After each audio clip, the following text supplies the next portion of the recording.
mom's vagina. Big echoey cave in here.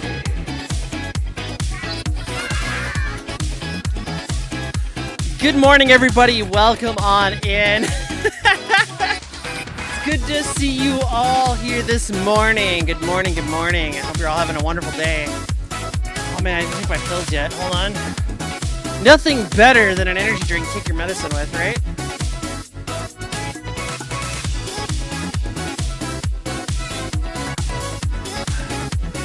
I woke up at 6 in the morning. 6 in the morning. That's way too early. I've been up forever. Why? I went to bed really early last night. I was really tired. I think I fell asleep around 11:30. And I knocked out hard. I was so tired. Woo! I did a big workout. Yesterday. Big workout. Lifted some weights. Did a bunch of cardio. Just pushed. And it felt great. Came home, ate 2 burgers. Just slammed them down. And a hot dog. Maybe 2 hot dogs. And I was just like... Okay, I gotta stop. Making stupid sexual jokes in the first 10 seconds of the stream. But good morning. Hello, everybody. Welcome on in. It's so good to have you all here. Same you after sleeping. You went to sleep at 3 a.m. and woke up at 6? That's rough. That's a rough time. How you doing, CatsAGen? Also, hello, Angriest. Hope you're having a good day. Also, Bryn. Hi, Bryn. Good to see you. Also, hello, any lurkers in the chat. I hope you're all doing well. I was slamming an energy drink this morning. I'm pretty tired. I picked up some because I have a anytime. Okay, so this week we're working on some edits to myself. We're tweaking myself a little bit here, and gotta do every once in a while. Do a little updating, right? Nothing crazy, but new outfit. I'm getting a new outfit. Big reveal for the new outfit, and then we're also getting maybe full facial tracking. We're attempting that this time around in a more meaningful way than we ever have before. However, that means I'm in Blender and Unity all day long, and which is why I took yesterday off, is so that I could work on that some more and work on a video I'm working on as well. So I've been a little distracted working on that stuff, but it's coming out soon, hopefully. Hopefully today will go really well for it, and if it does, then I can actually schedule a time slot of when this is going to all come together. No more Riley's employee hoodie. No more Riley's. Yeah, we're getting something. We're getting something a little more summer vibe. I had hoped to come out with it way sooner, but life sucked. So now we're playing the ketchup game. We're playing now we're just now trying to come out with it and stuff. So very silly. Yeah, I didn't expect a hospital trip, Sometimes those things happen. But hey, I'm alive, and that's the important part. We're alive. I also didn't expect to have to evacuate twice for fires. So, I mean... But yesterday was the first day I've really felt like my normal self again. Which my normal self is me just waking up in the morning, starting work, finishing work, and then starting work again an hour later because I'm not actually done.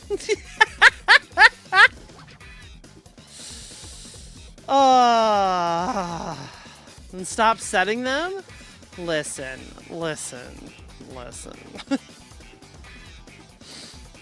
What am I setting? I totally forgot what I was talking about. Anyway, we're gonna set up some additional features and stuff like that for the outfit and stuff like that. I'm hoping to get it done. Well, I was hoping to get it scheduled by now, but I think we're gonna be end of August at this point, which is a bummer because that means it's bleeding into September. And September, we have our busiest month yet. So I'm very excited for that.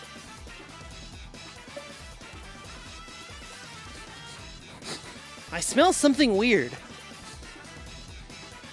I can't tell if it's just a smell. What am I smelling? 1 second.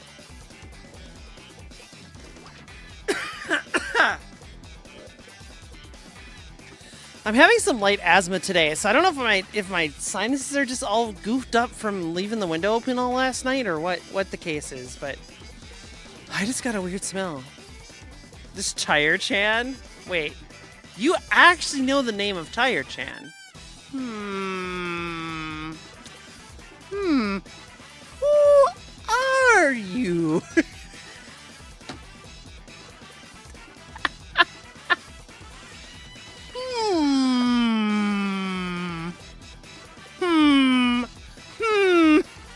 I don't have a sus face. That's not it. Who are you? Secretly an OG. Hey, Allie, are you the one I said, hey, that's a nice name too? Feels like something I would have done a few years, like 100 years ago. I don't know. Oh, that's funny. Secretly an OG. But,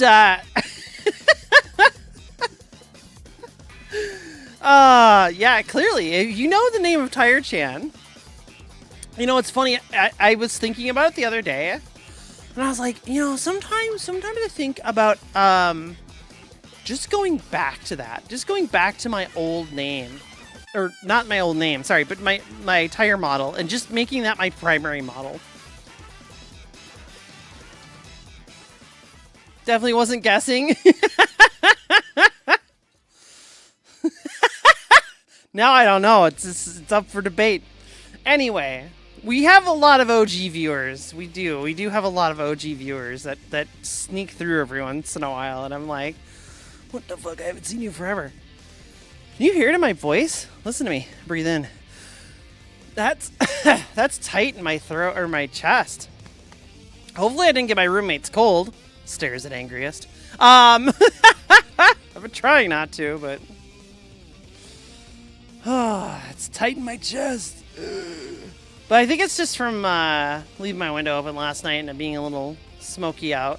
It's been smoky forever. I wish it would stop. Why is the world on fire? West Coast is crazy for the fire season, though. Like, isn't it? Holy smokes. Literally, there's smoke everywhere. Capitalism. Mood. But yeah, we have, what do we have today? What are we doing today? I got a couple of videos we're gonna watch through. We're gonna watch those, and then we're going to I don't know what we're gonna do after that. I haven't really decided. I was gonna have something like video gamey wise to go back into, but I don't know what I'm in the mood for. I don't just want to work on all the things I have to do. So we're gonna go for our normal 4 hours. We're back to the 9 to 1 schedule. We're gonna stick to the 9 to 1 schedule. I think going out here from here on out. I think it's been the best choice for me overall. So let's do the things. You got me for like an hour. All right. Well, the first part of it is me yapping for an hour.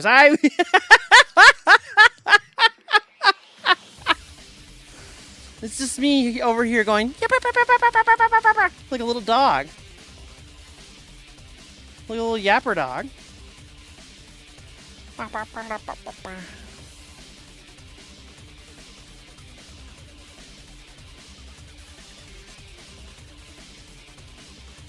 best content for real, right? I'm actually pulling up my video content. So we got 2 videos we're going to watch, both suggested by viewers like you. That's right. If you want to suggest a video for me to watch, anything from around 20 minutes long, bare minimum at least 10, or pretty close to it, somewhere in that range with some flexibility. You can suggest videos in our Discord, and it helps me find new videos to feature. Love long-form documentary stuff. YouTube documentaries or little blurbs about silly things in video games. Yep. Angriest knows all about little yappy dogs. Absolutely.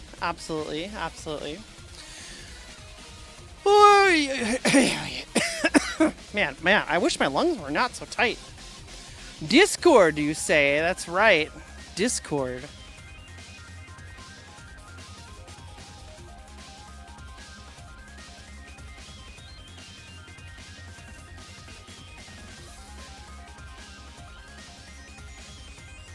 All right. So I wanted to watch this video. The racing games, the details racing games want you to ignore by Annie Austin. I'm going to pop a link in the chat for the video we're going to be watching here just momentarily.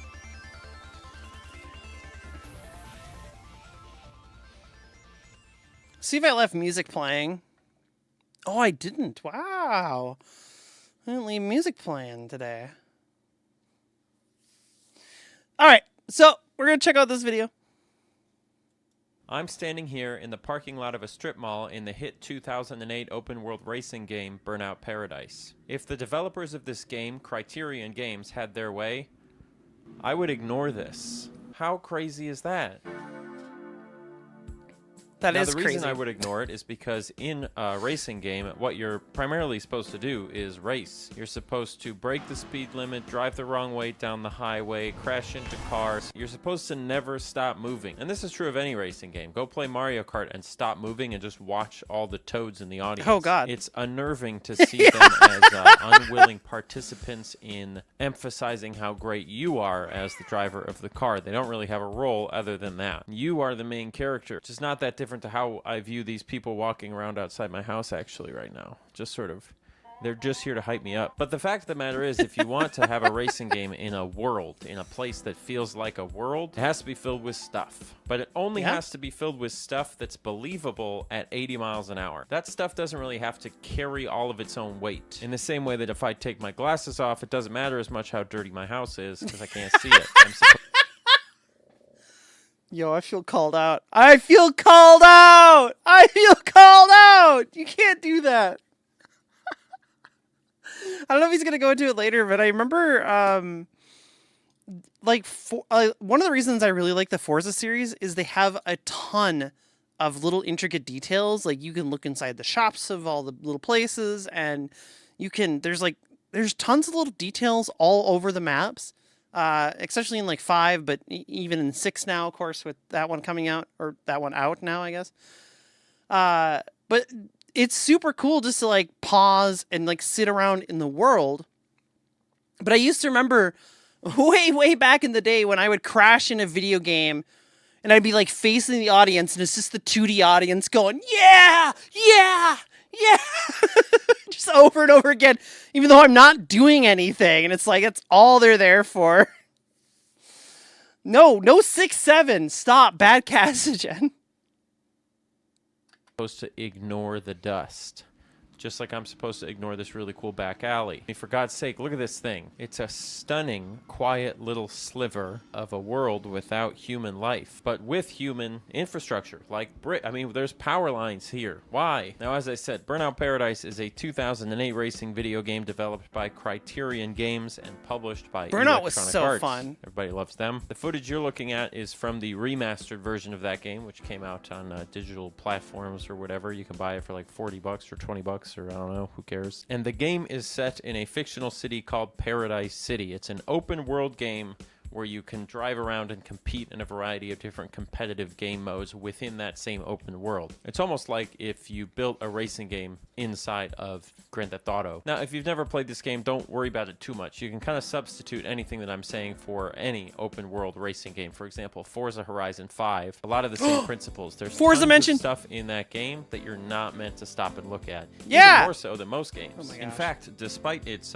relative fidelity, Forza Horizon 5 even has plenty of funny little things they expect you to ignore. If you actually take the time to look inside a lot of the buildings that are around the cities, you'll find instances where It's so funny he talks about this, because I was looking into these stores too, because I was making a video. I scrapped it because I didn't have enough time to get it out, but I wanted to release a video about all the little details in Forza, and I scrapped the whole thing because I just didn't have enough time. Forza 6 was almost out, and I had too many other projects to work on, and I was just like, I gotta cut things, and I think this one's not that interesting. And here he is, showcasing, you can look inside all these little stores. It's fucking great. there are 4 or I 5 love these of little the exact details. same convenience store within a 1 city block radius. There are ice cream shops that look like coffee shops inside. There are coffee shops that look like coffee shops inside. There are cafes that look like coffee shops inside. But really, the underlying point is that as these games get more technologically advanced, they get closer to being a full facsimile, but never all the way there. This is kind of an uncanny valley conversation. But I didn't not even know there's, exactly, like, 'cause apartment it's not buildings. uncanny. So this isn't a case of, heavy rain being close but not quite there, and it's really unnerving. These worlds generally aren't very unnerving because you don't actually what was stop that? Hold on. generally aren't very unnerving because you don't actually I missed it. unnerving. Just to clarify, I've never had an issue with the uncanny valley in terms of being able, in terms of it being a hindrance to enjoying or immersing myself in a video game. Books have a terrible graphics and they're still totally immersive. Books have terrible graphics. I get that. Okay, fair. Anime has terrible voice acting and it's still totally immersive. That's true. If a video game has a heart and a vibe, funny little individual things usually don't matter all that much. Yeah, that's fair. These worlds She generally can aren't very read. unnerving because you don't actually stop to look very closely can't at them. read. Because these games are built to be viewed at 80 miles an hour, right? They're not meant to be viewed stopping and looking at all these little details. If you walk around the back alleys of Burnout Paradise and you walk around the back alleys of real human Earth life, you'll be able to tell the difference between those two things. But there is a point at which if you go through the back alleys of a real world city block at faster and faster speeds, there is a speed at which that back alley will be indistinguishable from the back alley in Burnout Paradise, and that's the trick that they're playing on you. Now, this does happen in other genres of games, of course, and it also happens in other eras of genres of games, but it presents a little bit differently. So take Mario 64, for example. I've spent a lot of time talking about these odd and unremarkable spaces in a game like Mario 64, and it's fair to say that there are spots in Mario 64 that the developers intended you to ignore, places that they didn't put extra work in to make them interesting to look at. But the funny thing about these older games is that the whole game is so low fidelity that the parts you aren't supposed to look at don't actually look that much different than the parts you are supposed to look at. So while you can find things in Mario 64 that certainly they weren't intending you to look at, for example, the ceiling of this room, or even just looking at things from different angles, it's not like they look fundamentally less touched than the rest of the game. Mario Kart 64, another great... Yeah, but also I would say the video games also tend to have this, like, especially from that older era video games tend to, like, it was just the cool factor that you're in a 3D space, right? The fact that Mario was in a 3D space, it was still new. It was still new territory. We still didn't know, like, how to, like, fully flesh these things out in the ways that we do now, right? Like, it changed how we design things, and it was still a new art form and a new art medium. I don't know. I think there's some grace to be given there for sure. Sorry. The way your model flows with you is so good. Oh my gosh. Thank you. Yeah. It's, it took me a long time to get it to be at the point that I want it to be, but now I can do all sorts of things. Or you can hit me with a truck, and that also makes things flow real nice. Yep.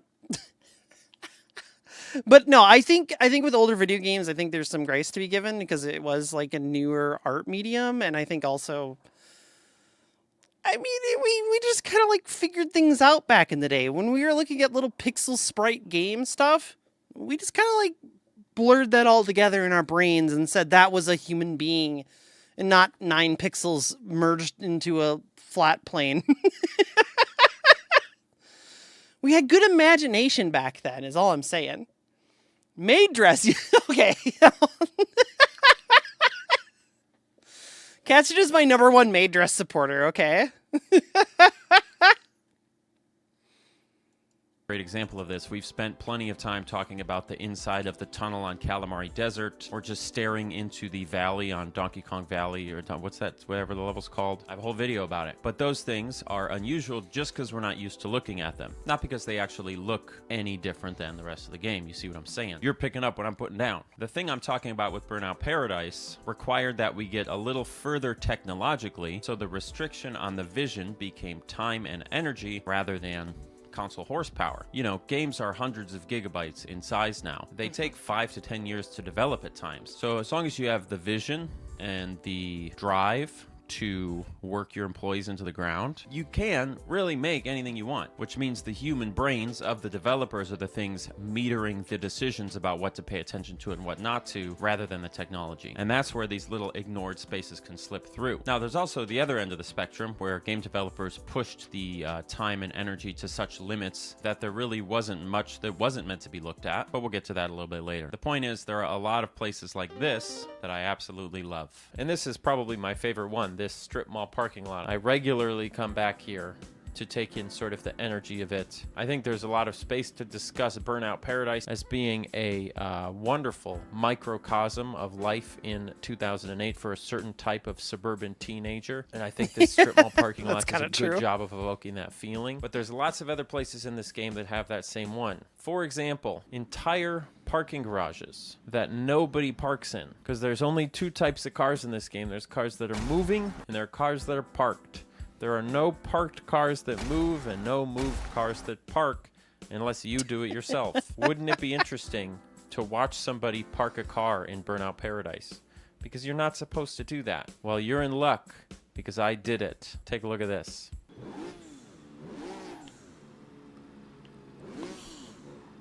And, oh, there we go. The grocery store parking lot is huge. People are finally coming to terms with the vapid suburban philosophical beauty of concrete, asphalt, utility infrastructure. The sunsets in the Target parking lot are better than the sunsets on a mountain. Literally true? No. But it does change the tone of how you interpret it. When your feet hurt and the wheel on the cart doesn't want to move and you drop your keys on the asphalt, the eternal beauty of the universe hits you differently. It's not even the universe, it's just Earth, actually. The universe is dark, full of darkness. But Earth is nice. Speaking of beautiful sunsets over lakes, I also love standing in the middle of the road in Burnout Paradise. I love seeing and feeling the cars whiz by me.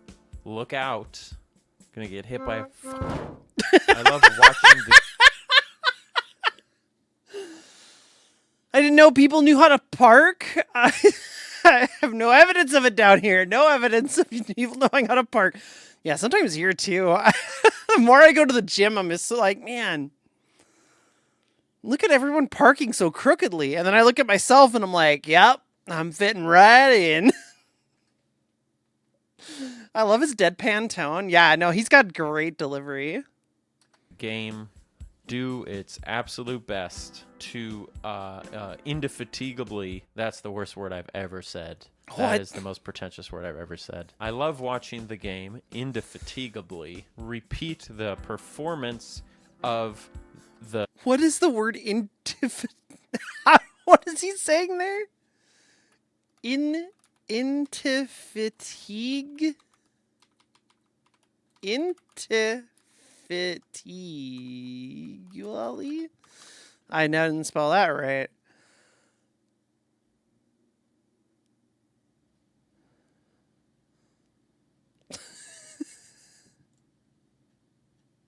Is he making up words? Oh no, apparently it's in an intriguing manner. I've never heard that word in my life. I'm from one of those oversized truck states. No parking lots built for those monstrosities. Yeah. Surprisingly, not as many oversized trucks at the gym, but we do have a lot of oversized trucks around here. I used to be one of them. Whoopsie. The hustle and bustle of the real world. It never stops trying to convince you that this is a place with stuff, but it's not. Another thing that we're supposed to ignore when we play Burnout Paradise are the newspapers in the newspaper stands. You're not supposed to look at them. You're not even supposed to know that there's a newspaper stand there other than when it hits the front of your car. It's just fodder to imply that you're causing chaos. But take a look at what's actually written on these. Front page sports news is mountain climbers. What kind of place is this? Where's LeBron James? Somebody's hosting a tango dance festival. Front page news. And Front also, page I can't news. read that one. Can we enhance that so we can see what that actually says? 5 children took Charlie moment whipped tonight at Temple Hall. What does that say? And that actually gets to the core of one of the reasons why I think Burnout Paradise in particular is such an incredible game. Because as we've said, with any racing game, there's so much stuff that you're supposed to whiz by and not look at. But all of this stuff in the case of Burnout Paradise has to look like a microcosm of American culture at a particular time. They want it to feel like you're in kind of the perfect early 2000s utopian suburban but not too suburban city in America, which means it has to look like that from a distance, but it doesn't have to look like that up close. What you get up close is, what was this game developer's immediate thought about what might constitute American culture in its most thoughtless form? You know, if you look closely, everything in Burnout Paradise is on sale. Literally every shop just has a for sale sign. The billboards are for streaming services, police recruitment, coffee or some sort of milk, some sort of nasty bee. Ew. Yeah, it's kind of interesting because it is like just taking like a snippet of American culture, but also I feel like it could almost be its own meta commentary, and maybe that's his point here. Like capitalism's ruining everything. Also, hello, Intimidator. How you doing today? Good to see you. Milk. You know, there's a real rawness and like an immediacy to the way that racing game worlds feel because of that, which isn't necessarily the case with non-racing equivalents. I said earlier that there are these super high-fidelity games, like games made by companies like Rockstar. You could even include something like Mario Odyssey from Nintendo on that list. One of my favorite examples is Grand Theft Auto 4. Because Grand Theft Auto 4 was really the first game I can remember that was huge in scope and thorough in execution. So there's plenty of stuff in this game that they didn't expect us to look at, but very little stuff that they didn't look at themselves. You know, they didn't expect us to stop and hang out with these people on the street. We weren't meant to keep this porter company on his break at work outside of the whatever that machine is. I don't know. But all that stuff is there, so if you do pay attention to it, it's reciprocated. Even the ambient city infrastructure feels thought out and cohesive, which does beg the question whether all of this piping actually goes somewhere. Like if we followed the power lines from Grand Theft Auto, would they go from a house to a substation to a power plant? It's a question for another day. Don't steal my ideas. The point is, with Burnout Paradise, I'm stealing his idea. Let's go do that. You're going, or you're doing our class rivals right now. Nice. I was going to do some of the Forza Fun rivals. I was seeing that in the official Forza Discord, and I was like, I should just jump on these. I haven't been really feeling a bunch of rival stuff lately, but or at least for a while. But now that I'm kind of done with drifting, I'm like, all right, let's get back into the real stuff, the challenges that I have. Let's do those again. So I'll probably be jumping back into that soon enough. Same though, because it was inherited. Ah, yeah. Inheriting the big truck. Man, I hope I inherit my parents' Subaru. I'm not going to. That's going to the nieces and nephews, probably. Fun stuff. Paradise, you often get a sort of Freudian slip interpretation of the environment that they're trying to ape. Whereas with something like Grand Theft Auto 4, you're getting more of a thought-out dissertation on the object of parody. The point that I'm trying to make here is this. Next time you beat a racing game, once you've gotten all the gold medals, you've unlocked all the cars and the parts, you've had your fun with the online multiplayer, before you put it down, stop. Look around. Drive backwards on the track. You might just find something neat, odd, amusing, or beautiful to look at, and it might just give you that childlike love of video games that you've been chasing ever since you had to get a full-time job and now you're stressed out all the time. You know. Okay, too real. Do? Stop. Thanks for watching. See you guys next time. All right, great video by Annie Austin. Solid stuff, solid stuff. Yeah, take a moment to look around. Look around. I do this all the time in Forza, especially, but I think Forza is an easy world to do this in, right? They set up a camera for you, you got a little drone, you can fly around and whatnot. But one of my big arguments, and I mentioned this early on, is that the drone can only go 3 feet in the air, or maybe 6 feet in the air, right? Why do we have drone flight restrictions? Let me have an unrestricted drone. Let me do drone strikes in Forza Horizon 6, damn you. I want to I want to fly up to the 9th skyscraper and take a photo in that goddamn window. You know what I mean? Like, I really do. And it's really quite restrictive and unfortunate. No comment. But I want to have more flexibility for that, because I do want to explore the areas of Forza that they kind of don't want you to see, like the rooftops, right? The rooftops of the building and whatnot. Super solid video. Thanks for Riku for recommending that. I'm going to pop it in the chat again in case people want to check that out. But yeah, that's very silly. Now I really want to play Forza so bad. Go start taking jumps really hard and flying over the city and trying to take weird screenshots that I'm not supposed to take. Big Yapping, you know it, Polar. How are you doing today? Good to see you. Yeah, we just gotta look around. Just gotta look around and see the world. See the world we're not supposed to look at, right?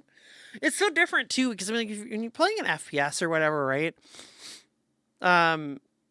In my opinion, you're obviously in those games you're meant to look around. Everything needs to have a lot of detail, and so you're very used to seeing a lot of detail, especially in what is it, RPG style ones, right? Deus Ex. And yeah, I think probably Deus Ex probably a really good example because it has a lot of details to it. But once you break out of the game's normal little confined box, you look through a wall, you clip out of bounds or whatever, it breaks that immersion quite a lot. But in these more open world games, how do you balance that? It's a livable world, but also it's a video game kind of feeling, and it does kind of feel unnerving when you're just staring at the audience in Forza Horizon. Any of them, it looks a little weird because they're just standing there cheering, you know what I mean? In fact, in the earlier access of the game, there was a moment when they weren't. And they were all just kind of standing around. And there was also a moment where there wasn't a variety of cars in one of the earlier builds. And I was like, this is very silly. Everyone's got a Jeep.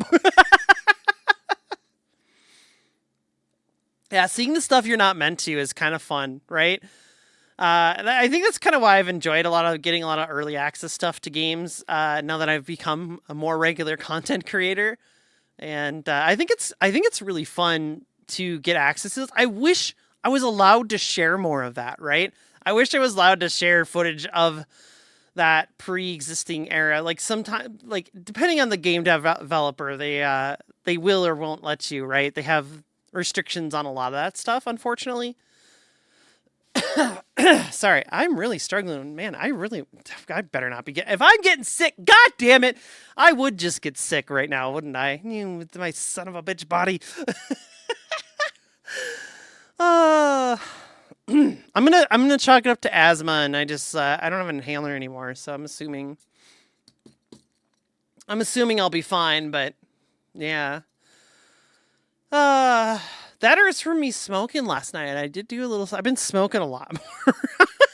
I'm not chasing endorphin hits. I don't know what you're talking about. I have no idea what you're talking about. Who needs endorphin hits? You know, one thing I'm really happy about is that so since I've been sick and stuff, it's been a long time to recover. A couple of months here. And we gotten to a point now where if I look over to my room and stuff like that, I couldn't see the floor for the longest time. I can see the floor now. It feels so much better. And it's not all the way where I want it. I've been doing some reorganization and stuff like that and cleaning up some more minor paperwork. But it's actually like to a point where I can start doing Lego streams again. And that's super exciting because I have some of the coolest Lego sets. I got an Eevee, I got a truck, I got another motorcycle, I got a couple of Speed Champions, I got 1, 2, 3, 4, 5, 6 Speed Champion sets to build.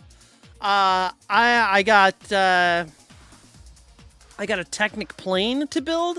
I got a lot of Lego sets to build with you all, so we're gonna be doing that in the nearest future. Maybe even in September, I think. We're going to probably do that. One of them. September is coming up, and I do say emphasis on the September because we are going to do a streamathon during that month. A little bit more, I wouldn't say maybe a traditional one, but a little bit more of that direction, you know. Keep me streaming for more days kind of vibe. So we're going to do that. But what we're going to do is we're going to set each day up to have a schedule. And I'm going to try to make it as easy to understand as possible. This is kind of a newer concept because I don't have the grace to stream 24 hours a day like some streamers do, right? I'm not that big. I don't have the audience. I don't have the staff. That takes a lot of work. Someday, I hope to. But in the meantime, we're going to figure out a way to do it that makes sense. But it also means there's going to be some co-working... there's going to be some co-working streams, some, you know, play with the community kind of streams. We're going to do a lot of different things, so I'm looking forward to that. Let's see here. We got another video. Also, 70 stream streak from Angrius. I didn't even see that at first. 70 streams. That's crazy. That's crazy. We have another one. Another video I wanted to watch. This one's by Ahoy. Ahoy does amazing documentary style stuff. This one's a little bit longer and is talking about video game boxes. So I wanted to dive into this one here. Heads up flashbang. Wham.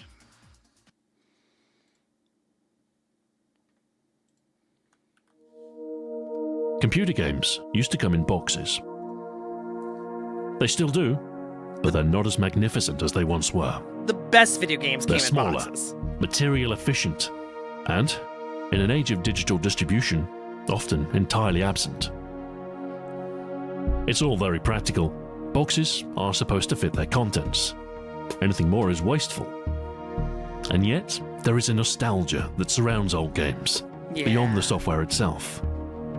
In the cover art, the manuals, copy protection, even the discs. And the box binds all these things together. An encapsulation of more than just zeros and ones, it's something deeply evocative of the golden age of PC gaming.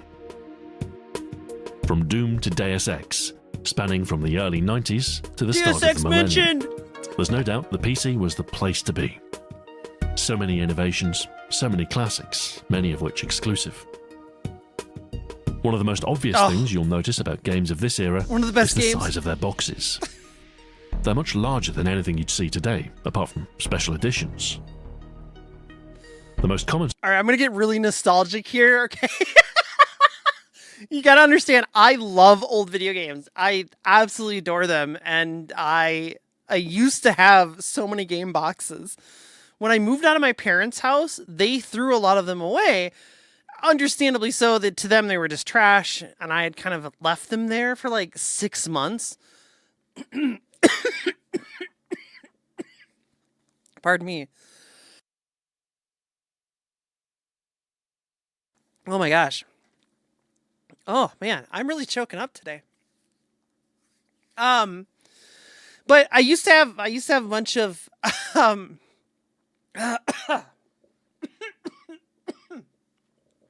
sorry.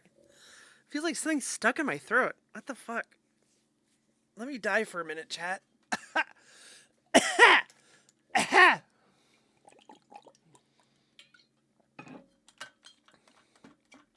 Ugh.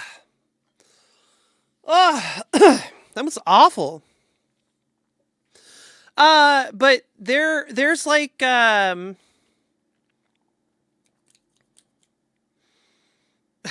I lost my train of thought. I used to have all my old MechWarrior 2 boxes. So I had like, MechWarrior 2, the original series, and then the expansion Ghost Bear Legacy, and also, Mercenaries, MechWarrior 2 Mercenaries. And she got COVID. Yeah, Scatter. I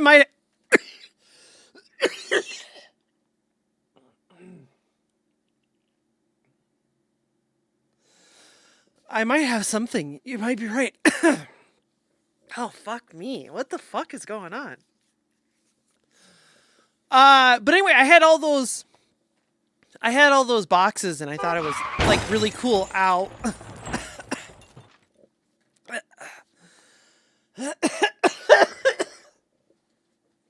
I'm dying. Hold on.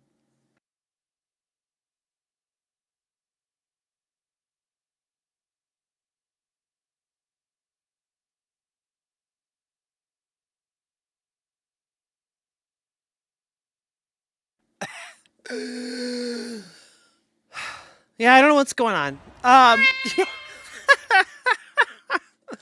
I'm dying for a second. Holy shit. Oh my gosh. I got tears in my eyes. Every time I go back to talk, I'm just like losing my voice. Anyway, so yeah, I had the MechWarrior 2 series, MechWarrior Mercenaries, and MechWarrior Ghost Bear Legacy boxes like on my wall for the longest time. It was really, really cool display. And I also had like the original Diablo and Diablo 2 on my wall as well. I didn't have a lot of boxes though back in the day because everyone everyone gave me games, you know, on little CDs that were burnable or discs that were burnable. I didn't own a lot of games. I was, you know, most games came to be pirated. My brother would give me a pirated game all the time. Most of my games were pirated, I would argue. So with, you know, that being said, I didn't get to collect a lot of boxes. So the ones that I had were really important to me.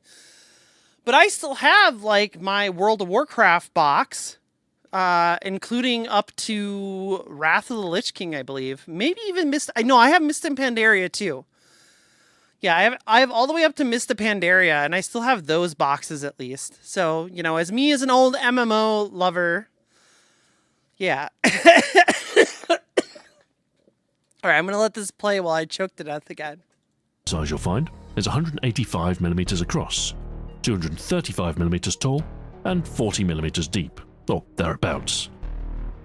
This is the big box, the gold standard for collectors, and a particularly nostalgic memory for PC gamers of a certain age. Okay, call me out, why don't you? The vast majority of PC games from the 1990s were sold in this format, at least for their original release. Budget games and compilations often cut packaging to save money, but the full-price market was almost universally full-sized. What might be surprising is that the I big had the box Unreal was Tournament a box natural too. convergence.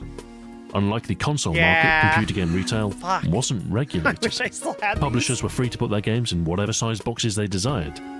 But despite this, things were surprisingly uniform.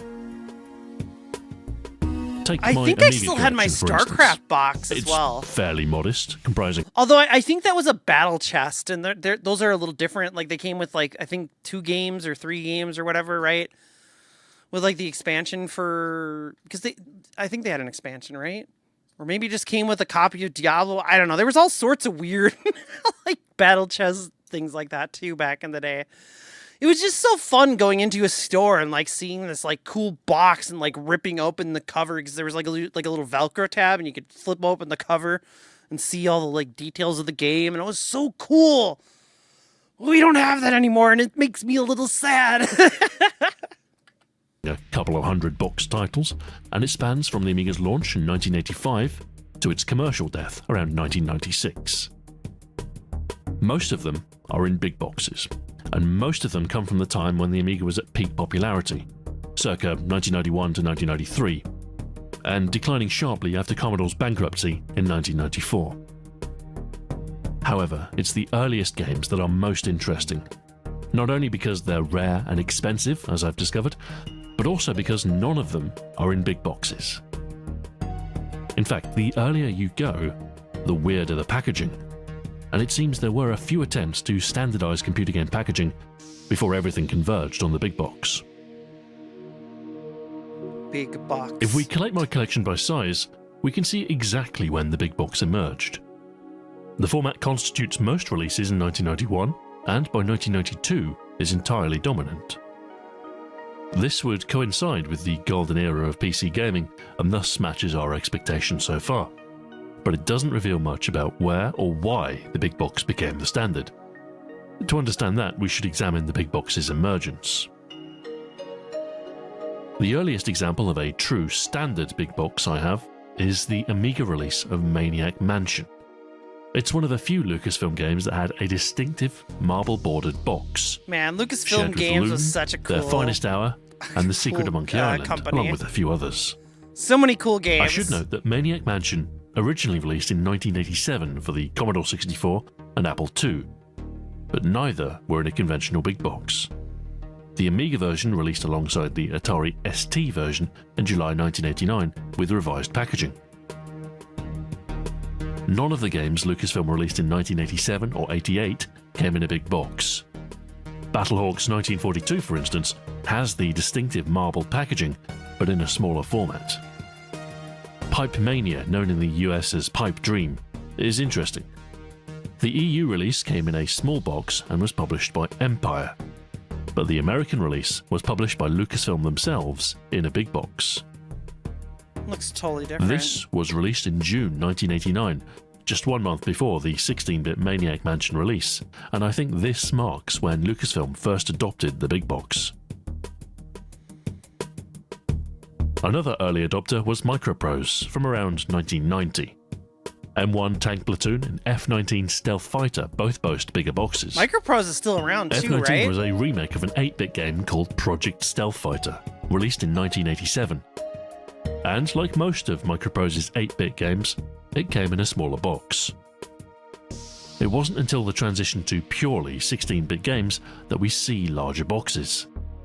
F-19 Big Stealth box. Fighter and F-15 Strike Eagle 2 seem to be the first. It's kind of hard to For tell. simulators, a bigger box. It's hard to tell what like how big the boxes are when he doesn't show them next to another box. Do you know what I'm saying? Like it's like I'm just like, yeah, that's probably a bigger box. He says it is. Box makes sense. There's often a lot of documentation required for these more complex games, along with printed maps, keyboard overlays, and aircraft recognition charts. The big box gave these games room to breathe. That's true. You used to get a lot more with the games. Looking at the data, it's clear there's another standard size that slightly predates the big box. It's around 150mm across by 180mm tall. A fair bit smaller than its successor, but it's still large enough to fit a few discs, a copy protection wheel, and a manual. It will even happily accommodate the larger 5.25-inch discs, as used by earlier PCs and some 8-bit systems. How many of you know what a copyright or copy protection disc is? I feel like that's a term that maybe, like, especially younger people won't know. I feel like that's a my generation thing. I didn't even know what they were for a very long time. So partly because all my games are pirated. I guess that's why those discs existed. But it's a cool piece of media, like of media history. We can look into those more, but I wonder if he'll get into them. Maybe we'll see here. I call this format the mid-box, as it lies somewhere between the smaller cases used by 8-bit games and the later big box. It lasted a good 3 or 4 years on the Amiga, starting in 1988 until replacement by the big box in 1991. In the years between, it was the standard. If you bought an Amiga or Atari ST game, this was the format you could expect. The biggest hits of 1989, SimCity and Populous, were both mid-boxes. Yet their sequels came in a big box. Hey yo, I had that box. I had the Rotor's Spree SimCity Turbo 2000 Challenge box. released in 1990 in a mid-box. Its sequel, a year later in 1991, I did not have this box, came but I in a had the big game. box. Don't ask how. It's clear there was a sudden shift. The mid-box was a secure standard, but within the space of a year, everyone flocked to the larger format. If we go back further, there is another standard, quite like the mid-box, but significantly taller. I call it the tall mid-box. It's 150mm wide again, but 220mm tall. Most of my Amiga games from 1988 come in this format, including the original Xenon and the attractive blue boxes that came from Rainbird, such as for Carrier Command and Starglider. Take a look at this advert from a 1988 issue of Compute magazine. It shows a selection of games in their packaging from that era, most of which are approximately the same size, but they're far from uniform. That's actually quite different. But I remember like going into like an electronic boutique and like, yeah, none of it was really uniform from what I recall. It's a distant memory, but I still vaguely remember it. I would never end up buying any games there because I never had any money. I was a kid. What do you expect from me? But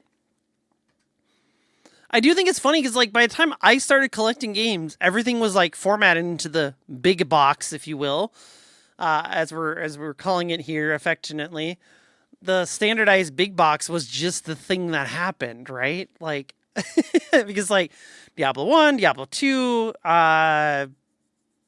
StarCraft, everything was coming out in that big box. And then they shrunk down to the smaller sizes. I'm sure he's going to get into, but those are the only ones I've kept is the smaller ones, that are more like almost like DVD size. We see different heights, different thicknesses. Some are 2-part boxes, others open from the top. This size of box can trace its heritage back to the ones used for Atari VCS cartridges. And a number of 8-bit publishers adopted a similar packaging format as a more prestigious alternative to the typical jewel cases. As far as the Amiga is concerned though, once you hit 1987, things start to get weird. There's no standard at all. Publishers were yet to find their feet with the new 16-bit platforms. For instance, Electronic Arts were a relatively big player at this time, big enough to attempt to install their own packaging format. Oh, that's Their so releases weird. from the mid-1980s resemble gatefold LPs, attractive full-colour folios with an internal pocket for the discs. Their first releases for the Amiga, such as Deluxe Paint and Marble Madness, were in this format, as well as some of their earlier 8-bit games. I remember Marble Madness. That was Such a was good game. EA's influence that a couple of other publishers followed their lead. Micro Illusions released the Fairy Tale Adventure in folio format, and the Software Toolworks did the same with Chessmaster 2000. Even Activision released a couple of gatefold games, such as Hacker in 1986. It didn't That last, is the however. most boring. When the 16-bit market failed to take off in box the I've way seen EA yet. hoped, they quietly retired the gatefold by the end of the 80s, replacing it with a more conventional box. It was a near miss, a little too early to hit the mainstream 16-bit market, and impractical for games with a heavier payload of discs or documentation. But if this standard had taken hold, we might have had a collection of miniature LP-style games instead of the big box. It's true. If EA drew inspiration from music formats, Mindscape were clearly thinking of the bookshelf for some of their early releases. Games like Deja Vu and Balance of Power were presented as books. Perhaps to emphasize the importance of reading the manual, or simply to blend in on the bookshelf. Practically, these suffer from the same shortfall as the gatefolds. There was no accommodation for games with physical accessories or multiple discs, although documentation was catered for. So eventually they decided that a box was far more useful than a slim pocket glued to a book. The box for Uninvited in 1987 was of a reasonable size, but not the standard to be. Squarer, considerably wider and shorter than the later big box, but certainly in the right ballpark. There are in fact quite a few early boxes that were almost aligned to what would be the later standard. Psygnosis were one of the pioneers of fancy packaging on the Amiga, and they had their own large-sized format as early as 1987, with games like Barbarian and Pteropods.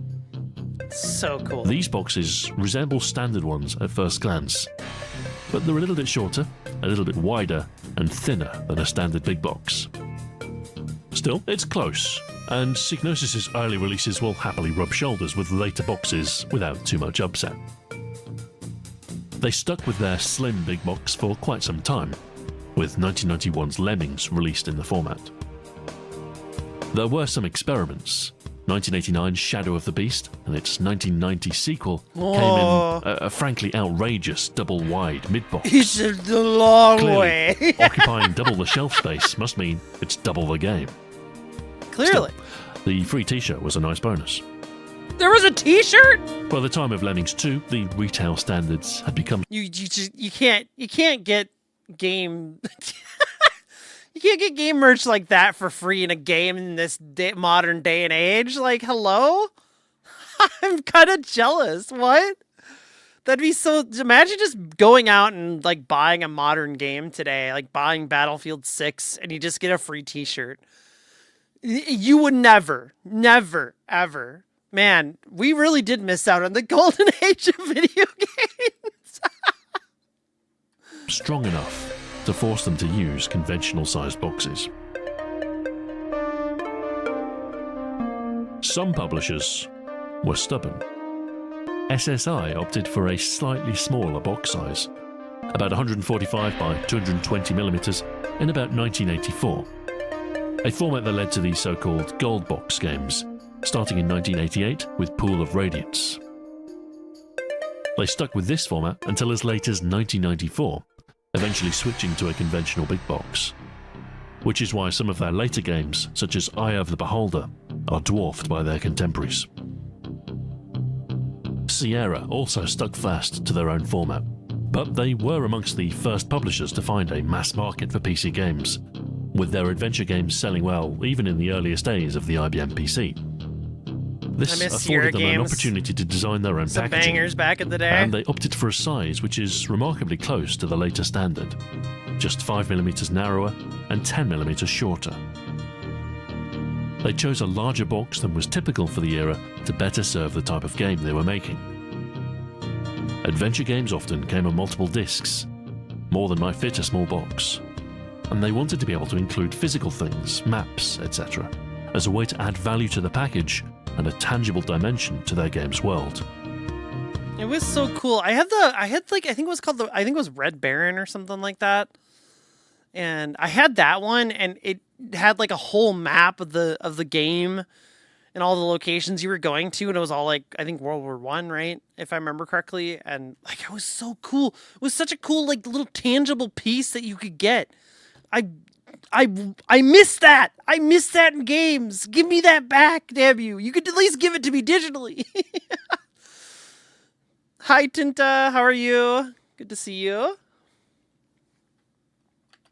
Similar in this regard is Infocom, best known for their text adventures such as Zork, and their devotion to feelies, physical items included with their games, including maps, coins, and scratch and sniff cards. Scratch and sniff cards? They introduced a grey box format in 1984, which had ample accommodation for all the included goodies. It is ahoy. 190 by 230 millimeters, a very similar size to Sierra's.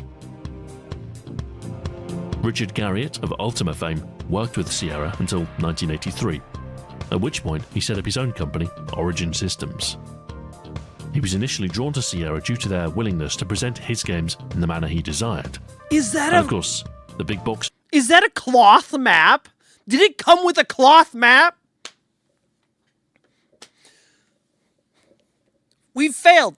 We, as a culture, we have failed. The fact that we're not getting this in video games anymore, we have failed. We've failed. We've failed. Time to, you know what? World War III, let's just nuke everything, start over again, okay? From the ground up. We're going to not fail with video games this time, okay? We're going to do it right. We're going to do it right, I swear. And we're going to keep cloth maps in video games. I mean, it's so cool. Like, the scratch and sniff cards, why was that? That's so silly. But, like, the coin, that's such a cool idea. We missed out. We missed out. I'm telling you. And cloth maps continued under the Origin Systems label. Another aspect we haven't yet explored is more serious software. Remember, the PC wasn't primarily a gaming platform. It was a land of spreadsheets and databases, and while there's little to no standardization of productivity software packaging, it's possible there may be some influence on games. Look at the artwork! It's Serious so software good! came with a serious price tag, and often required substantial documentation, so large packages were not uncommon. However, there does exist a space between application and entertainment, and certain publishers wedge themselves into this space, focusing on edutainment and heavyweight simulation. Broderbund were one such publisher, famed for their early hits such as Lode Runner, Karateka, and Prince of Persia. All of these came in smaller boxes, as was standard for the time. Once they started to target 16-bit hardware, however, the packaging size made a significant leap. Where in the World is Carmen Sandiego and the Ancient Art of War series both came in larger than standard boxes. Publishers in a similar edutainment space took note, such as the Software Toolworks. Mavis Beacon Teaches Typing and The Hunt for Red October were both big box clad. I had Mavis Beacon Teaches Typing, one of their Some versions. points in the history of the big box. We can assemble a timeline of its emergence. The big box had an international presence, but looking at its origin, it's clear that it started with American software, principally with the adventure, RPG, and simulation genres. It's always America. This means it's likely the format was designed around imperial measurements rather than metric. So the standard exterior size is 7¼ by 9¼ inches then, likely designed to accommodate 7 by 9 inch material inside with a 1/4 inch tolerance. This is a similar aspect ratio to US letter size paper. The big box is totemic to PC games of the 1990s, but it was in gestation for most of the 1980s. It seems one recurring trend is the adoption of the big box to mark a transition to 16-bit software. But this didn't happen all at once. There are 3 distinct waves. The first were the early adopters. These adopted the big box for purely practical concern, either because they wanted the space inside, or they wanted to present their games in a certain way. In the earliest days, computer games didn't come in boxes at all. You'd get a Ziploc bag with a photocopied manual. It's not hard to see why someone proud of their work might want to put out something more professional. Yeah. Perhaps the earliest big... Okay, so we missed out on the Ziploc era, which we're okay with that. We don't need the Ziploc era, but we want the big box era back. Big box cloth maps. That's our goal. Okay, we demand these things. I'm starting a new political party. We're bringing back big box games. It will be codified into law that every game manufacturer has to make a big box. Boxes were those used by Avalon Hill. They were a long-standing publisher of strategic board games and in 1980 they started to publish computer games as well. The boxes they used were huge, partly to accommodate the playing instructions and maps used for the games, but also to sit alongside their board games on the shelf. Perhaps more influential were Sierra. Their games resemble the later big box standard much more closely, and given the massive success that the King's Quest series had, it's likely that they established a packaging template for future publishers to follow. That would make some sense. I also wonder how much, like, The the second wave were more manufacturers... I wonder how much the manufacturers were like, this is the standard we're doing for this company, you should do this for yours. I have a funny feeling, like, as, like, you know, these standardizations became more consistent, like, I think the manufacturers were probably encouraging some standardization of some sort, but maybe I'm wrong. I mean, at this point of the age is, we are in this similar situation, empty boxes with only code in the paper. Yeah, no, it's... why would you buy a box anymore? The art even looks so much more boring than it used to. Like, the art's so, like, vivid and interesting in this age. I don't know. I think it's really cool looking art, personally, but... yeah, it does feel like we really missed out on a lot of these. There's another thing that he hasn't talked about yet, and I don't know if he will. Probably not, but I'm going to mention it. These boxes had a smell to them, and I know that's going to sound really weird, but they did. They smelled weird. They smelled like a really strange chemical, and I remember this specifically. When Half-Life came out, they were kind of like fresh. They were brand new as a brand. It was like the first like game I got as it was coming out. Like when I got MechWarrior 2, I got that game a little bit after it came out. These were like fucking hot off the presses. These games were hot off the presses. And I got Half-Life 2 and I'm sitting there and I'm like, why does it smell like this? Like the nerd I am, that smell, if I ever smell that again, I will instantly be transported back to 1998. I think that's when it came out. And playing Half-Life in the basement during Thanksgiving instead of hanging out with my family, because Half-Life is the coolest game I have ever played at that time in my life. That was the greatest game ever. And I just sat down there playing it. Time, Mr. Freeman. Yeah. That game was amazing. But that smell, the smell from that box is ingrained in my memory forever. And I've never smelled anything that smelled like it except for other boxes when they're just coming out. And it's got to be whatever gloss chemical they're putting on the top of it or something. But they got to smell. They got to... It's a chemically smell. It's kind of strong. It's kind of pungent. And I will never forget it. It's weird. And I don't go around sniffing boxes. But when it's there, you just know it. It's just, I don't know. I strongly tied to my memory of this, era of video games. It's very silly. But I also, Electronic Boutique, had that kind of smell in it. And sometimes some other smells. But if you went into Electronic Boutique, that same smell was kind of there. And it was whatever they were making the boxes out of. I don't know. To me, I think it's really funny that I just have this old memory tied to that. Commercially minded, these were publishers drawn to the emerging 16-bit market. They adopted the big box to position their games as a higher value product. That's so cool looking. Glossier and more prestigious than cheaper 8-bit fare.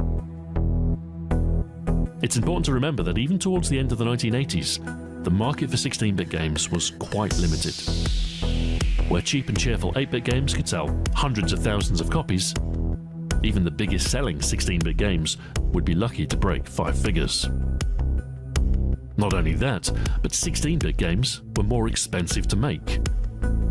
So to recoup costs, they had to be priced substantially higher, $30 or $40 for a new release, often more. In order to justify that extra cost, publishers included secondary elements. Yeah. Free gifts, posters, and the prestige of a big box. And a watch? They gave Publishers away like a watch. Brotherfund, the Software Toolworks, Psygnosis, Lucasfilm, and Microprose established themselves early in the 16-bit lifecycle and did much to shape consumers' expectations for the future. The final wave is the mass adoption of the big box format. This happened around 1991, coinciding with a rapid growth in computer game retail, a converging international video game market, and declining 8-bit sales, making way for a new generation. Publishers adopted the big box because everyone else was doing the same thing, if they hadn't already. And nobody wanted to offer an inferior product. Conversely, a grossly oversized box would also prove harmful. More expensive to manufacture and ship, and potentially too large for shops to stock normally. That's a good point. A balance was struck between attention-grabbing covers and retailer shelving space. A natural convergence shaped by retail force, and just in time for the golden age of PC 1 gaming. meg only. That's hilarious. Hi, Fan. How are you? Good to see you. How you doing today? We're watching Ahoy's video on box size standardization, which sounds really boring, but it's super nostalgic, and I'm gushing over how cool games were. Did you know games used to come with cloth maps and free t-shirts and sometimes even a golden coin? Man. Monkey Island, yeah! Yeah, no, these, like, man, back in the day, the golden era. You have that stuff? I'm so sad. I bet you one of my World of Warcraft boxes has like a map of Azeroth or something in it still. It most likely does. Those are the only ones I have anymore. I don't think any of my like Mech Warrior boxes had anything though. Or, well, Diablo had a pretty interesting manual. I think I had a Warcraft box still too. Now that I think about a Warcraft 2 box specifically. But I feel like that box was smaller than the other ones. I feel like they shrunk that one down. Yeah.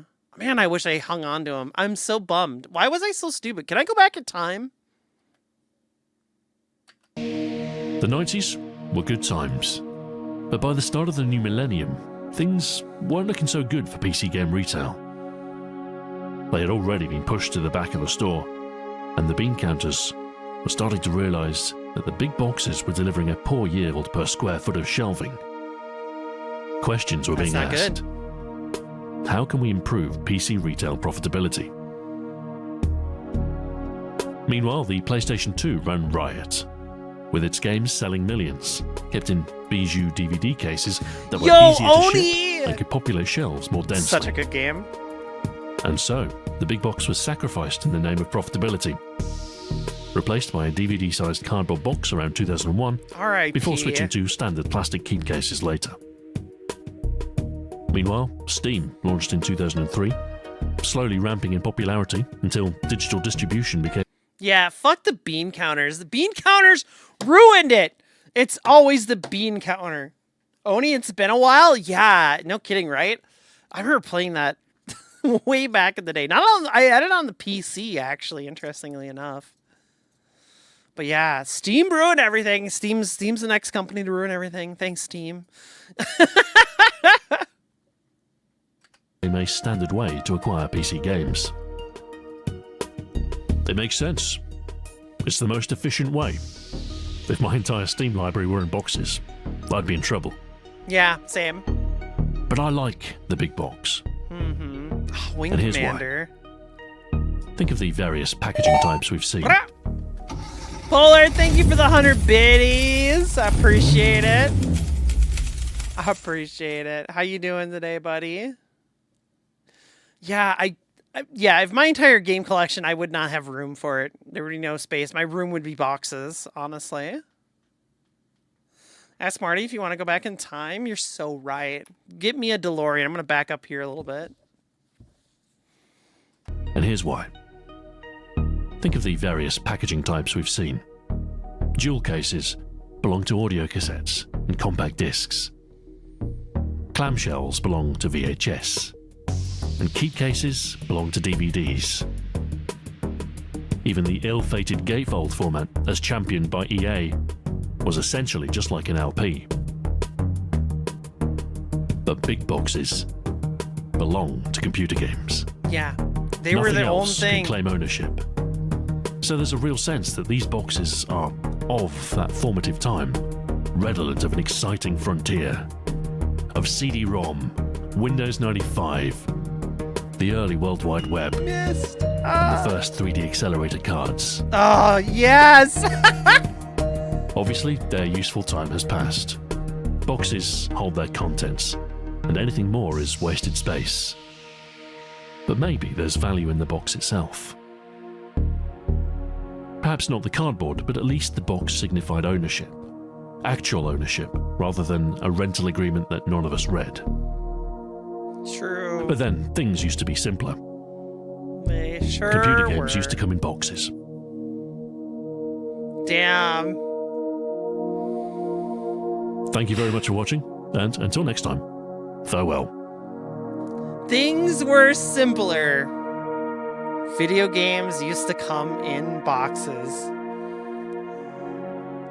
Couldn't wrap that up better. that is wow. I don't even know. What do I add to that? That's the best way to say it, right? Ah, fuck. Oh my god. I can hold myself out to nerds for Action Comics #1. Wait, what? Yeah, it's crazy when I was going through the video or watching the video, like how many games super nostalgic. But like one of the things I really miss is the cool artwork from video games. Like if you look back, look at that art. It's so cool looking. There's no appreciation for that anymore. You know, when I pull out, you know, whatever game now, and of course now you get more AI slop, right? You're getting all these AI covers and stuff like that, and sometimes it's really noticeable and it's really bad and it doesn't look good. I want to go back to an era where we're getting cool stuff like this, like the old Psygnosis games. Look at that. Look at that. You're telling me that's not amazing looking? That's so cool. Psygnosis had some of the coolest games ever too. I love them. Oh my gosh. Yeah, just look at that. It's so cool. God, I wish I had so many of these. Yeah, Shadow Beast was hard too. It wasn't an easy game. But that's an art piece. I think like the same argument for collecting records is like the same argument I have for this. And I think personally, I would be more inclined to buy a premium edition of a game if I knew they were mailing me a box with artwork on it. Right? Like, would you not spend $120 for this today? If you knew you were getting the game you wanted, even if it didn't come with a cloth map, okay? Like, we can sacrifice the cloth map. At least give me the box to have, like, the collector's edition. And maybe a CD. That would be great. Or at least, like, a memory card. In this modern day and age, I would be okay with a memory card. But give me, like, a box. Give me something with substance and maybe a poster inside or something. But they don't want to do any of that anymore. They cut costs. And if all you do is ever cut costs, you make the experience boring for your customers. Why was there such a resurgence, especially with the synthwave community? If any of you are synthwave fans, you'll know most of them were not only producing a record, but they were producing cassette tapes as well. And that was such a cool thing that they were just putting out a cassette tape. I don't got a cassette tape player anymore, but they like made a resurgence. Same with records. Records, you were collecting it for the art. People collect CDs for the art. That was like a huge argument as MP3 popularity took off. And I could see why you wouldn't want to do that, or like, it's too costly, blah, blah, blah. But if Forza Horizon 6 said, hey, we're going to give you these in-game benefits and everything else and a box, I would have been elated. I would have been so aggressively telling everyone, go buy Forza Horizon 6 because it's coming in a box. I know it's going to cut into profits, but like, come on, at this point, can't you figure that out? Like, do you have to be the richest company at all times? Yes, that's how profit works, right? There's a reason Devolver Digital wants to go and stop being publicly traded. I don't know if you guys, did you all hear about that? Did y'all hear about Devolver Digital said they didn't want to be publicly traded anymore because it's too much work. It's too much work to keep up with the constant profit requirements of being publicly traded. It's kind of wild. Here's that video again, in case anyone wants to go watch it themselves. Check out Ahoy. Ahoy makes a ton of great videos. We'll probably go through some of Ahoy's stuff again in the future. Gosh, just like looking at some, I was trying to like, there was one that they did a while back ago that I really liked. Yeah, Explosive Barrels.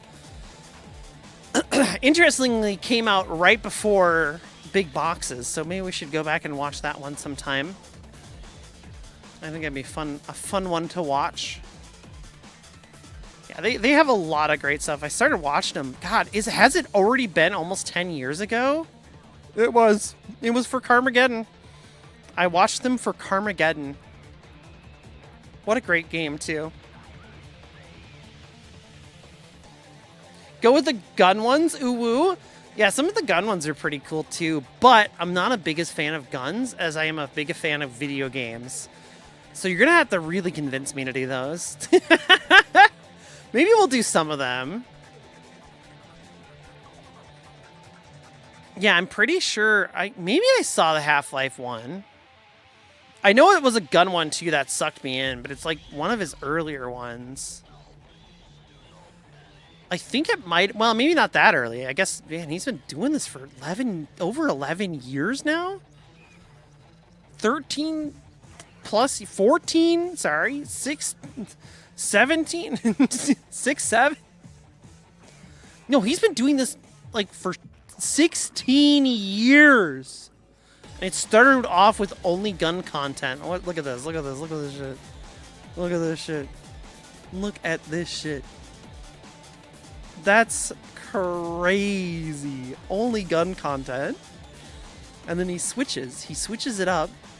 Starts doing this kind of tactical looking background. Just some survival guide stuff. Tries out some new stuff. And then eventually goes back to this format of his thumbnails. Still doing guns. Doing some Euro Truck handbook guide videos. I don't know. And then all of a sudden, this happens, and it is just bangers. Back to guns, and then bangers. I've definitely watched the Desert Eagle one for sure. I don't think I've watched Titanfall. Game DNA. Yeah, these are old. The Weapons of Wolfenstein New Order. Wolfenstein is a good game series. Should play that again. Feels more relevant these days. But yeah, the Explosive Barrel one is really good. The 4-Bite Burger is a fascinating watch.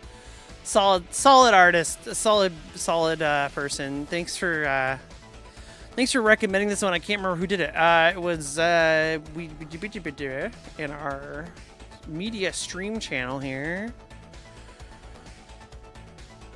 Bettoro had recommended it. And if you want to recommend stuff, we have a stream media share channel.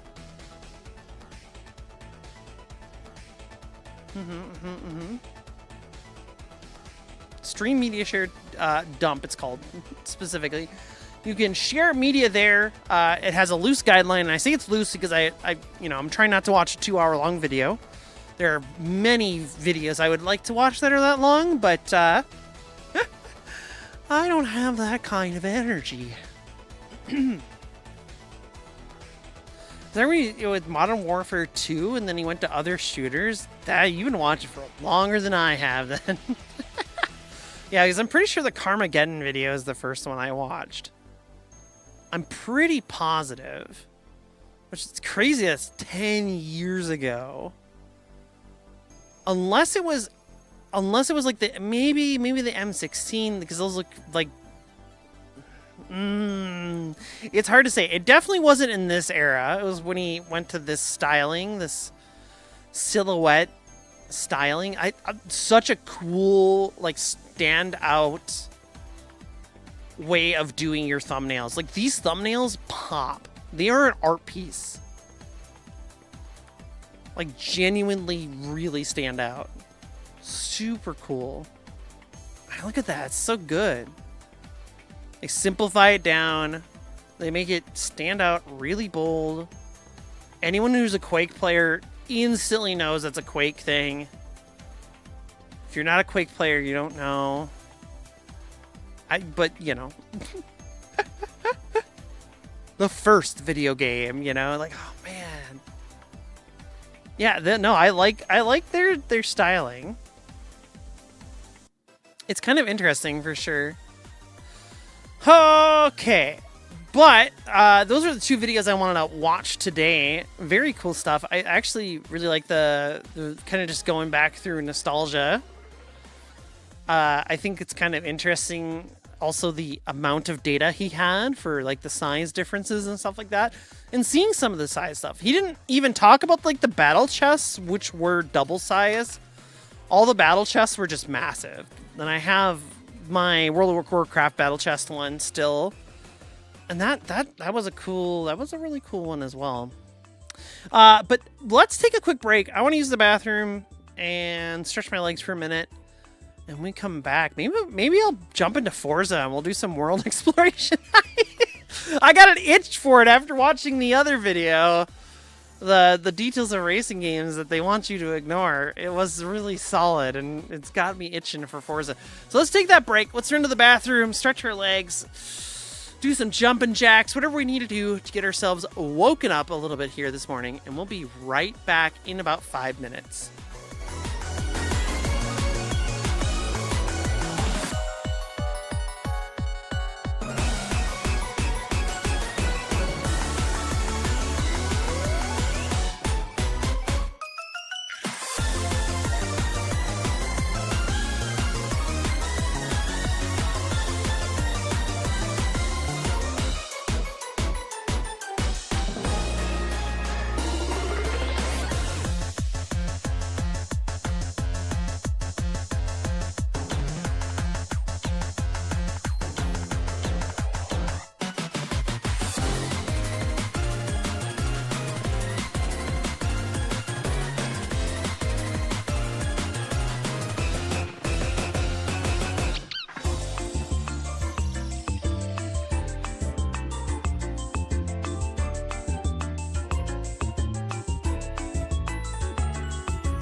All right, you might hear my fan on, but we're back. It's getting a little stuffy in here, a little hot. So I turned the fan on. I was sweating through my shorts. It's like, ugh, they're all sweaty and gross. I live in a hot area. What can I say? It's not that hot down here today, but I'm just apparently running hot. That's what I get for drinking an energy drink today. But let's see here.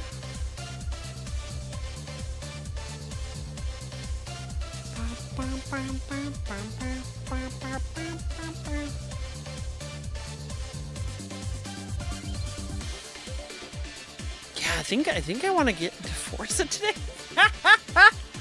I kind of want to go just explore the Forza world now. I want to look at the alleys I'm not supposed to look at or something, you know what I mean? I want to go look at all the details I don't normally see. I do have a whole ASMR video where I drove with my racing wheel. And I just drove. I don't talk in it at all. Like, I just drove in it, but I wasn't sure if I wanted to upload it or not. I've just been sitting on that for a while. Also, hello, Riku, and thank you for the 65-month watch streak. I can word. Words are real. I can say them. Riku, you missed out. We watched, fuck, what was his name? I forgot his name. Oh, no. Oh, no. I watched somebody. What did I watch? I watched Annie Austin. Annie Austin's whole video on the details the racing games want you to ignore. Yeah.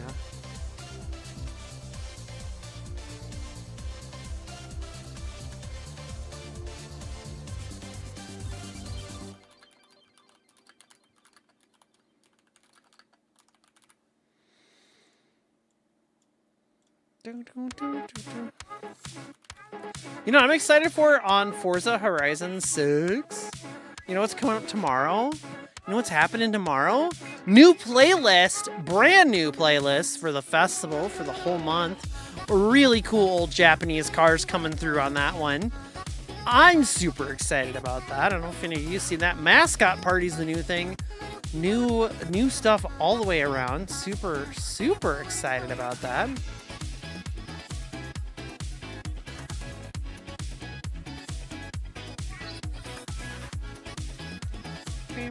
I broke my videos. No! I ruined everything. What have I done?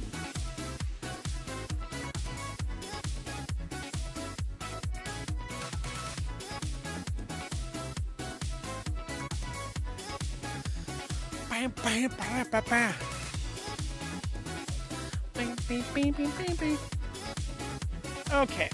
Let's grab my controller. Let's grab my game.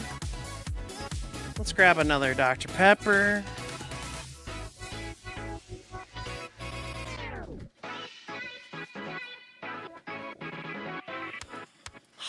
Oh yeah, it feels better already in here with the fan running.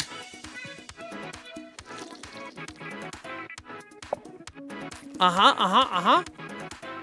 right.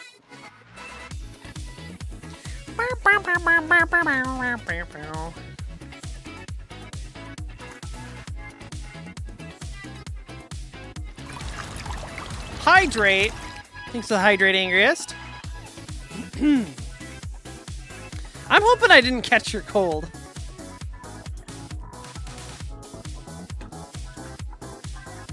And then it's all just allergies from leaving the window open last night. But I'm losing my voice early today. I am so sorry. My chest is all tight. Which, okay, all these are like the same symptoms I get for allergies. Other than my throat getting like I was having a coughing fit in the middle of talking today. Other than that, but yeah, like my chest feels like it's hard to breathe in all the way. The snotty and dry. Okay, I'm not having a snot issue. Okay. Or snotty and tired. I mean, I'm always tired. That's why I drink 10,000 gallons of Dr. Pepper a fucking day. I'm gonna have kidney stones. Like, eat this. Yeah, in before I get kidney stones. All right, we're switching over to Forza here.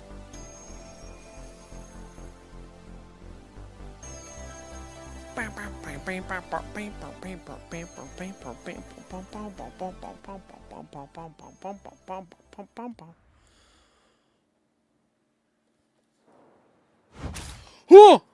What? What's that? Hey, mommy, sir. This short technical race is...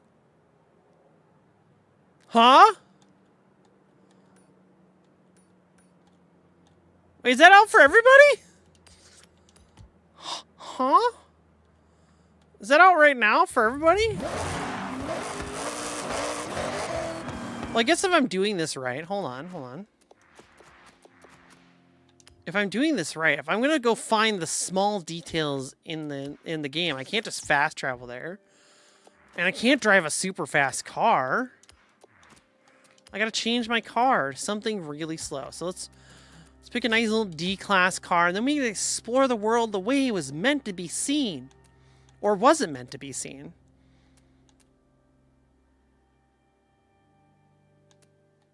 So, when did I get this car? Wait, when did I get this? Is that recent? The peel? No. I don't need to be an appeal. Although it would be appealing. This car is perfect. Look at me. I got my little artistic bandana on. My sunglasses. I look like I'm meant for this. We gotta drive to the Edamame circuit, see what's up.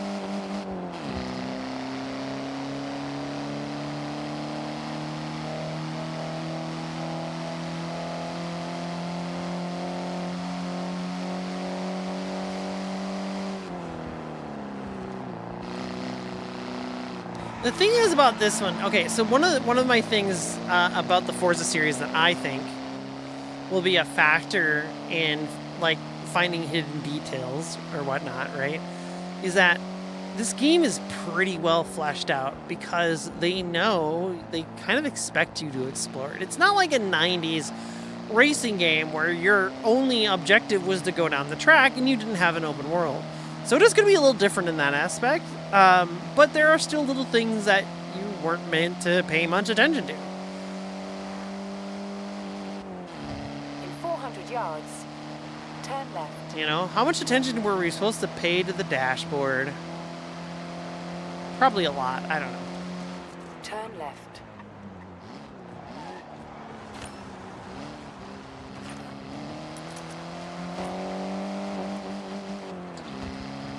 I sometimes miss hood cam. In 400 yards. Here's a great example of something. Here we're gonna find some details we aren't supposed to notice, right? What's this crane here for? This crane is here to exist. That's what it's here for. Look at all the little details in it. Little hydraulic wires. They didn't need to put that in there. Little caution logo on there. All the little intricate parts, the buckets into the ground. It's got a bulldozer front on it, you know, like a little leveling front. Can we get in? Can we get in closer? Can we get in closer? Look at all the details. Like, okay, you can start to see the texture start to fall apart for the interior a little bit. I can't read these warning signs. Yeah. They cheaped out on the warning signs. Oops. Card shot. Yeah. They cheaped out on the warning signs.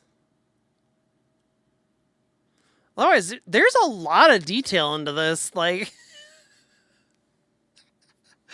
I'm pretty sure they didn't have to put all that detail in here. What do we got over here? Low construction. Look, there's threaded rods. Oh, broken texture. I can see through the rod. Yeah, that's definitely a broken texture. The inside of this texture does not exist technically. What about on the bottom here? Oh yeah, look, watch this. Okay.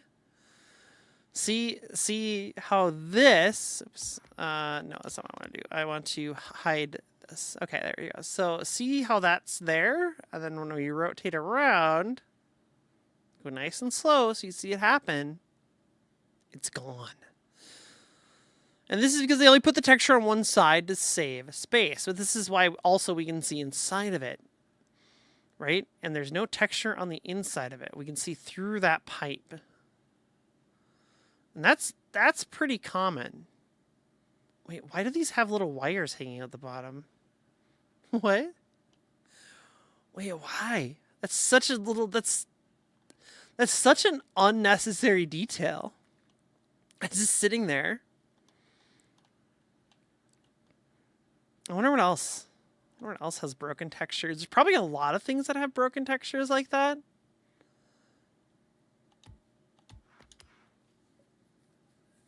I wonder if these... No, they're solid at the bottom. Okay, they're a solid unit. I guess these things would be more noticeable because they're like flying into your face, right?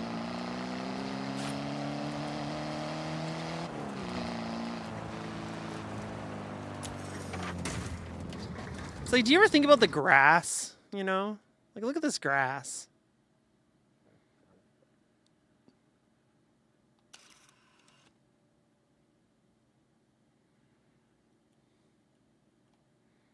It's broken. But from a distance, I can't tell that. That looks like grass. Jet fuel can't melt steel beams high. You are correct. It can't. But with pressure, it can.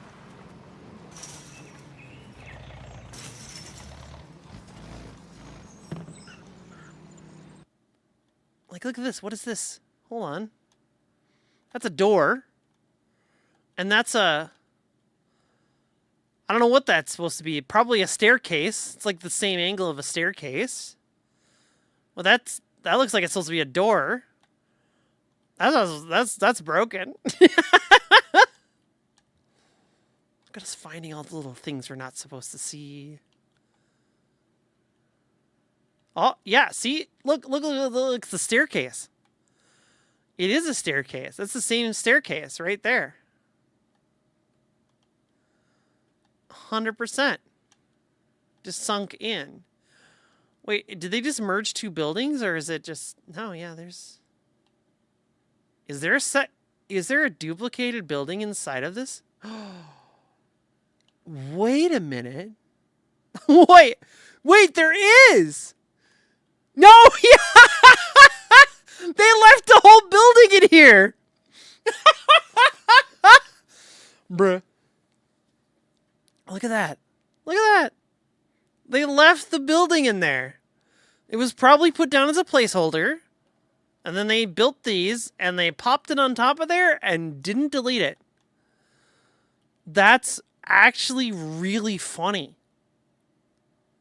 It's not even, like, straight, too. It's like, it's not in... It doesn't look like it's aligned in the same way. Yeah, see, look at the, like, sticking out at a diagonal. That's so funny. It's AI slop, yeah.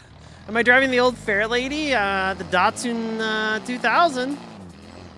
I gotta go check the other buildings. Are they the same? They have another building inside of them?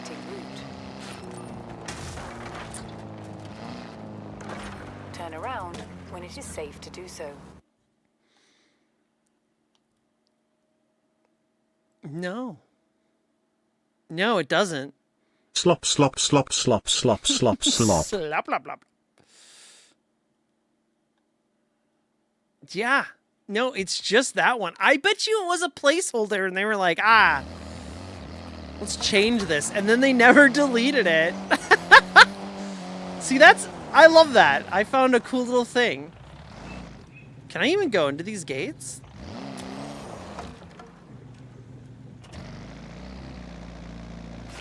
Please forgive my weak-ass car.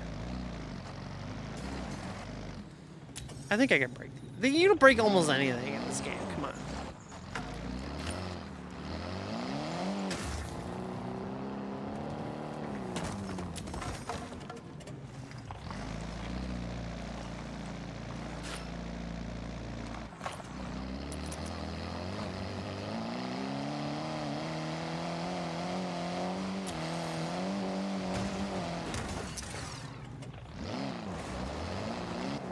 Oh Lord, she's breaking in!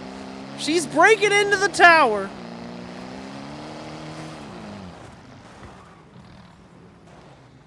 Yeah, look at all these little... Why are these little cones up here? I have more questions now. All these little cones up here. Like I'm not supposed to be up here or something.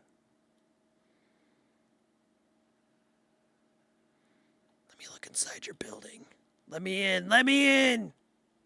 Also, let me fly more than 3 feet. Ah!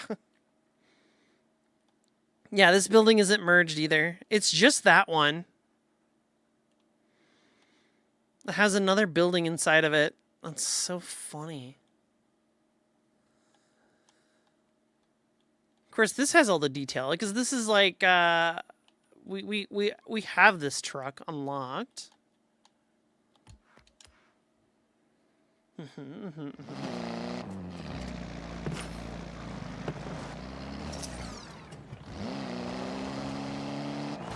It's the old fair lady before the Z. Is that what they used to call these? I'm stuck here forever. I live here now.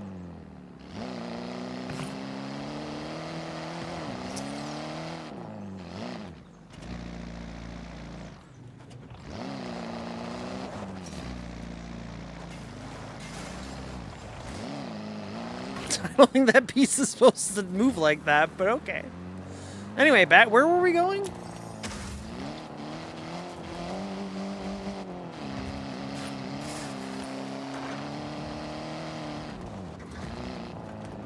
Look at these cows.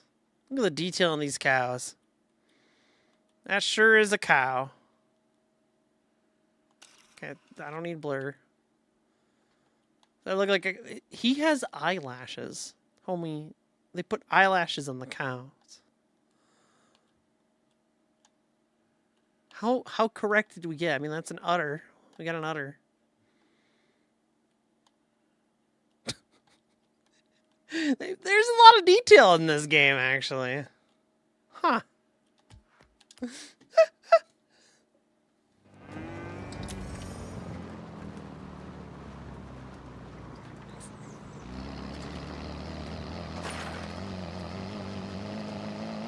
All right, let's get to the where we're going. Recalculating route. ADD, do you see the new track that got added?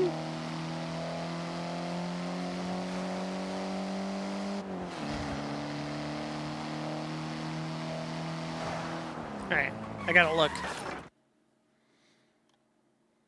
Seconds before disaster. Okay, the texture on these is really nice. But, there are no screws. There are no screws. They're missing screws. Gotta add screws, guys. Come on. What is this, novice hour?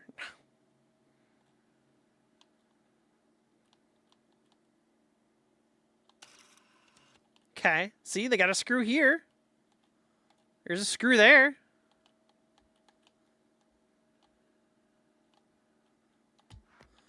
The mystery of the missing screws on the stop signs. Are they taped on there? What are these ones? These got screws? No screws, but mounting brackets to hold them. Are they taped on there? Hold on. That kind of looks like... Normally you would screw it into a bracket like that, I would think. But, you know, maybe I'm wrong. Maybe they're not supposed to have screws. Can the engineer tell me if this is bolted correctly? I need to know. There's that guy who goes around and he checks out the engineering bolts of these things. And he talks about it all the time. We need to know. We need to know. There's answers. How realistic is Forza? How realistic is Forza? She asks as she drives through trees.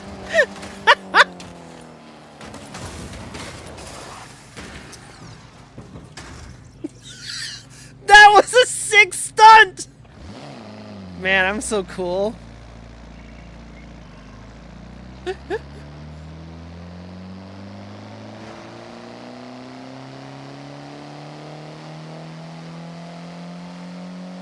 Calculating route. Recalculating the route.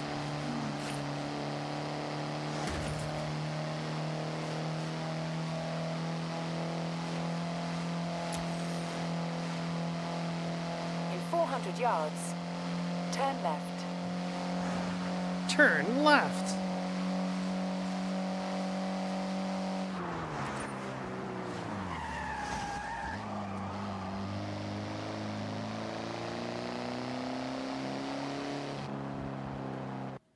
There's got to be something in here we haven't seen yet. Do these bikes have chains? Or, oh, they had a chain cover on them, and you can't see that there's a chain at all. Look at that. No chains. Chainless bikes. Wait. Wait.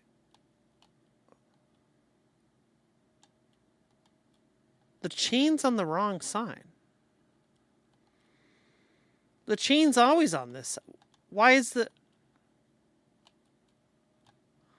chain on the wrong side? Isn't the chain always on this side? Am I crazy?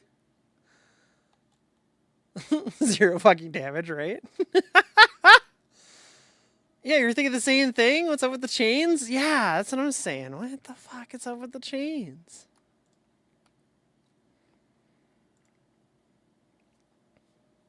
Always on the right. And here, it's on the left. What the fuck? And what about these flowers?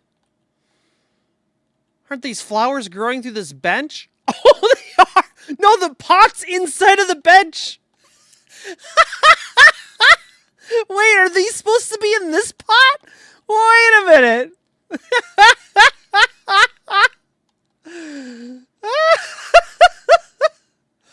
Oh, man. Okay, the textures in the Kilbini are way worse. Are my textures just turned down or something? No parking. There's just 2 AC units hanging out here for no reason. Probably one's broken. There's another convenience store in the back.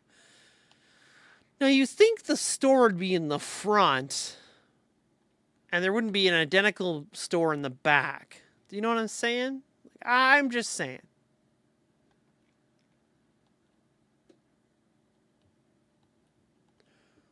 That house... Oh. Look at that. Look at that broken texture. Oh, we discovered a new broken texture in the little Japanese house. Is there more? Can I not go over this direction? I cannot. I can? I can. Maybe? I'm getting pushed over. I see. Is there any other windows I can peer into? Like a creep? Let me look inside your windows. Whoa. No, this is a totally different store. It's a music store on this side. Yo, what the fuck?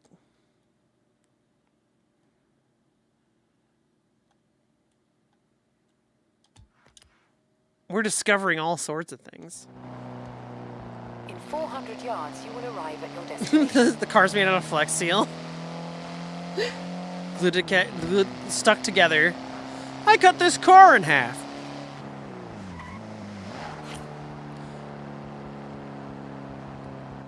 Oh, I really don't have a picture of that car? I bet I don't have a picture of the Datsun either. Yeah, I fucking nailed it. Oops, nope. Go back.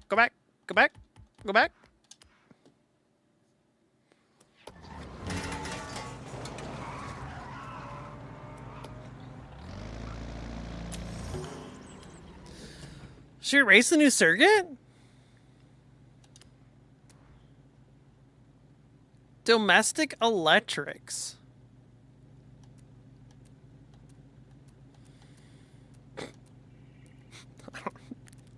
Okay, so the problem with this is that almost all these are fucking drift cars or not tuned.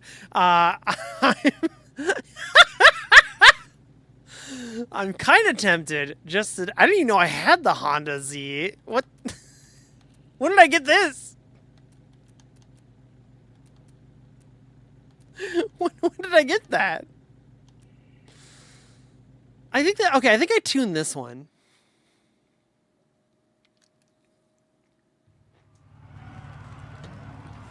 You think I need to take the TISM test? What do you mean?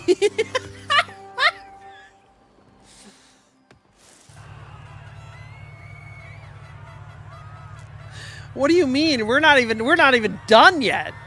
We're just taking a breather for a quick race. And we're getting more unique liveries. Oh, these are actually people on my friends list this time instead of the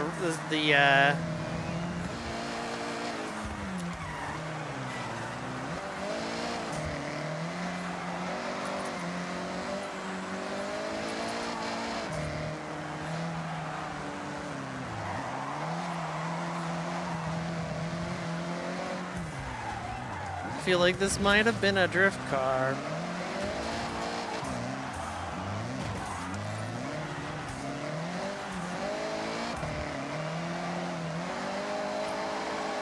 I feel like this might have been a drift car build. I don't know what makes me think that.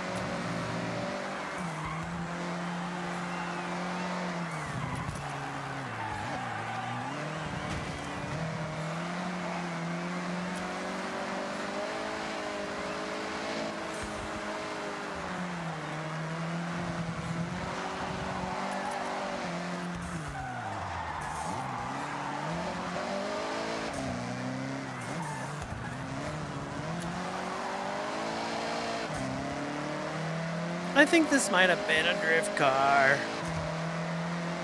At what time or another, this might have been a drift car.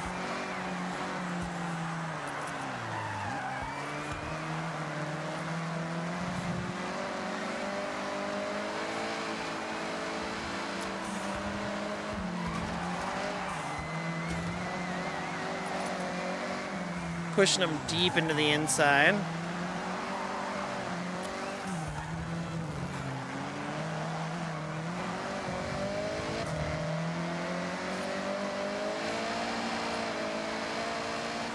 I lost the race, damn it.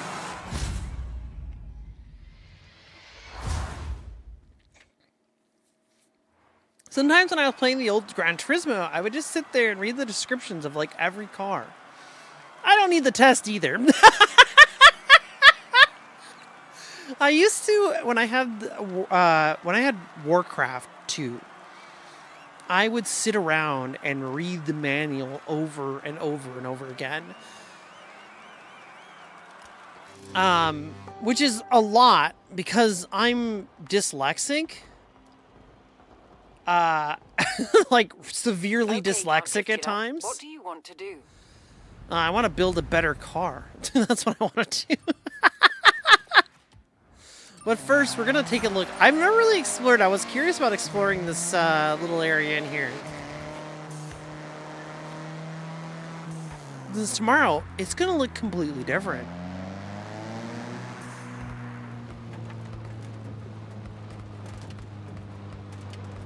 Okay, it's fucking dead in here. Hello? This is the like there's no audience? Oh, this is like unnerving.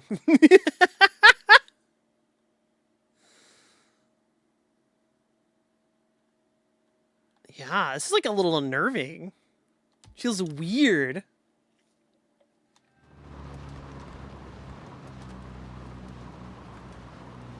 You miss manuals? Riding in the car with your new game, reading it, max hype. Yeah, ADD. We just watched Hoy's, box one, right? And we're talking so much about it. Just how much we miss the manuals that were in these things, and like, man, it was just such a bummer. Look at all the detail in that roof. That's so much detail.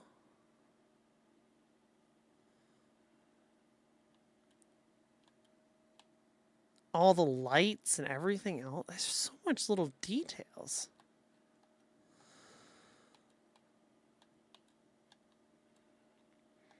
I think the fence has less detail.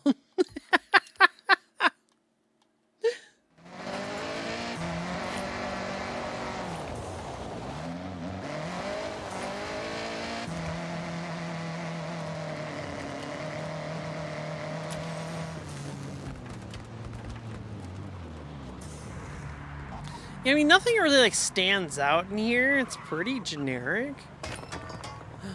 We found him though. We found him, chat. We found him. People. Look at the people. What are they doing? This guy looks so bored right now. Look at him. He's bored out of his brains.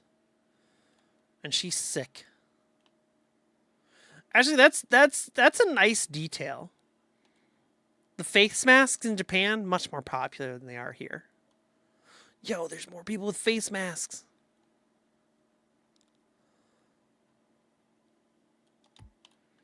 Watch their interactions. Do they go anywhere? They're having an argument? Maybe. Let's find out.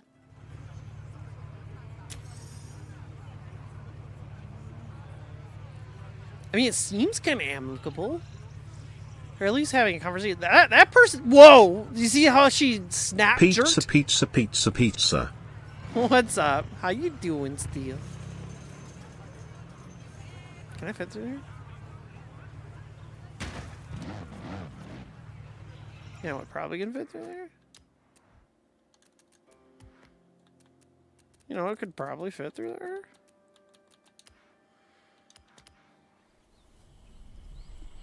Doing good. How you doing? I'm doing great.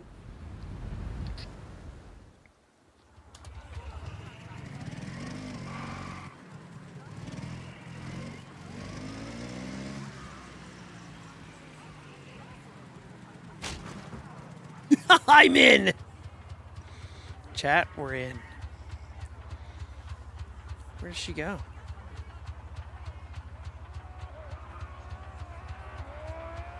She just walks around in a circle.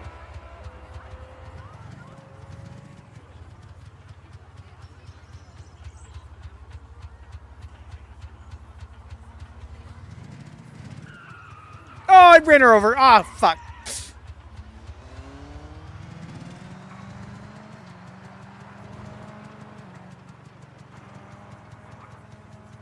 As far as that guy didn't come over to see what I was doing.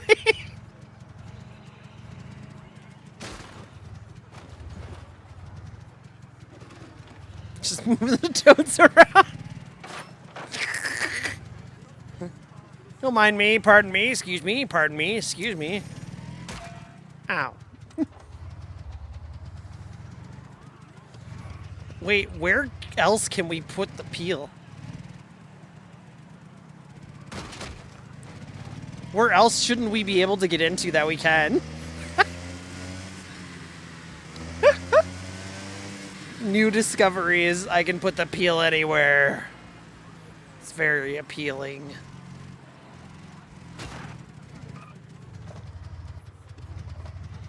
Come on.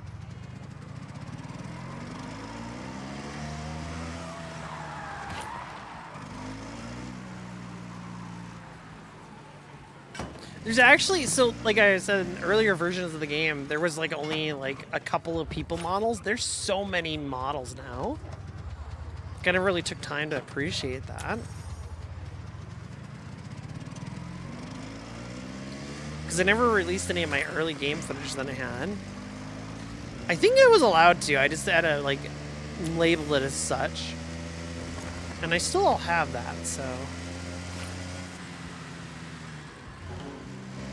You go into the BBC office buildings. You're right. I could. Let's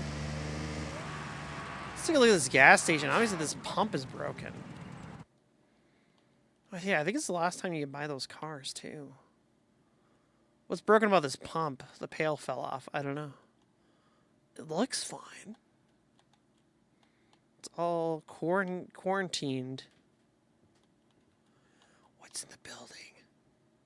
Yeah, I feel like the interior textures look way worse than they did on Forza Horizon 5. I felt like they were more detailed. Maybe my textures are just turned down. Let's judge these bikes real quick. Gear on the left side.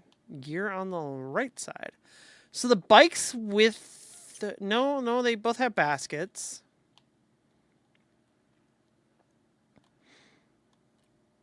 Is there any consistency? Left side, left side, left side. All these ones are left side. But the ones with the basket on the back are on the right side for the chain. How interesting. We've discovered a new mystery. Look at, there's like soda brands in here. Fizzy Pop. Fizzy Pop brand Fizzy Cola. What else we got? The Flower. I don't know what that is. D's Nuts? What does that say? D. It's like D-E-E-L-I-D, I think? Is that an L? The lid? What's this one?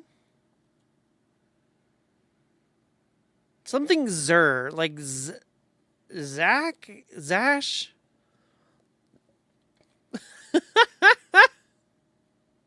Where I've seen someone driving like the road with the hose pump out of their car. Yeah, I've seen that too. Forza Horizon 6 SCP. Yeah.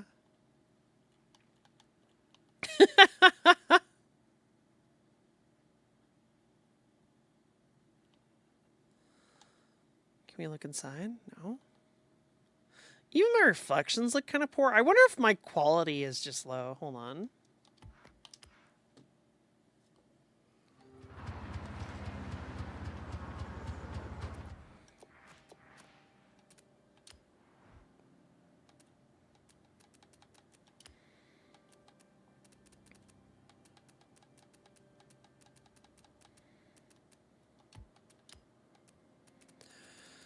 We're on Ultra, and then high for G. Okay, GUI. No, screen space GI quality. Increase the quality of screen space ambient lighting effects. Okay. Particle effects are high. Yeah, so it looks like we're on Ultra basically on everything but like two things, and like particle effects is one of them. I don't think that's gonna be it. Yeah, they're just like, they seem lower. Do you play on Zero Strong? Japanese favorite cheap malt liquor drink. Well, that's true. You can buy, yeah, you can buy alcohol out of vending machines, right? In Japan? Yo, the same mistake is here! Oh my god, that means they're just copying and pasting this mistake everywhere. We gotta let them know. Cement. Guys, think this is cement? Quick, somebody scan that barcode. What is it? What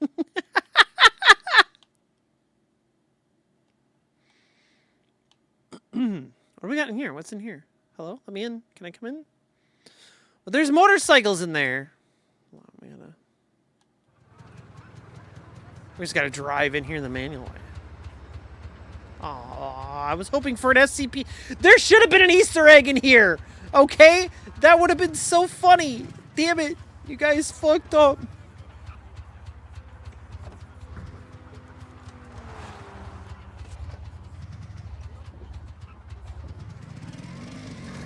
Make a Google Doc and send it to the devs. I tipped over the bikes. Cheese it. Stuck. I'm stuck. I can't cheese it if I'm stuck.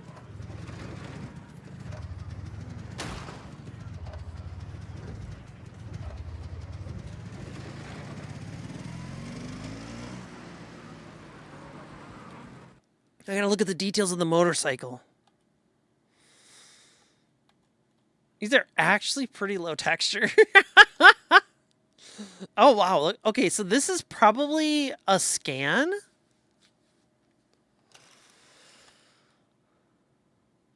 I'm wondering. Because of the way it's the holes. So they probably did a 3D image scan of a bike.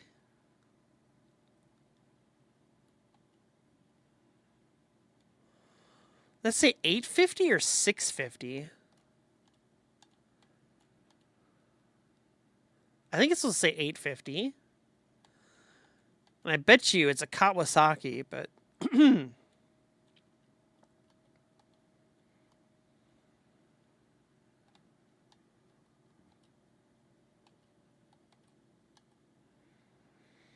yeah, so these are just like, maybe it's a 250. I think that's a 2. That doesn't look like a 2. The tire looks too small in the back to be a 650 even, you know what I mean? Or maybe it is a 650. I don't know. That's hard to say. But yeah, I think that's just like a digital scan with no work. Also, did I buy this? I think it's the last time you can get this. Hold on.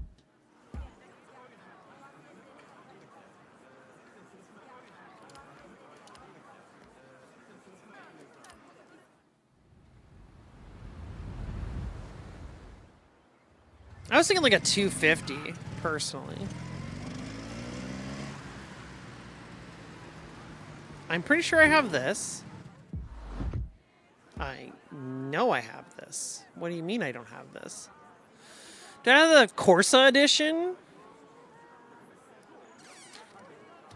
I'm sure I have the Maserati. Come on. You're telling me I don't have that? Maybe I don't own this one specifically.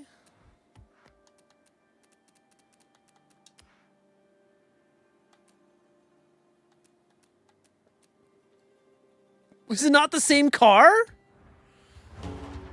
It's the Corsa. Huh. I guess I gotta buy this now. I'm gonna be out of money. Shit.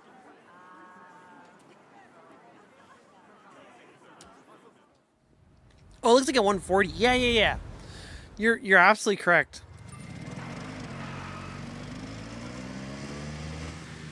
What about you? Do I own you? Probably not. Gotta buy the Pista now too. I own it. Okay.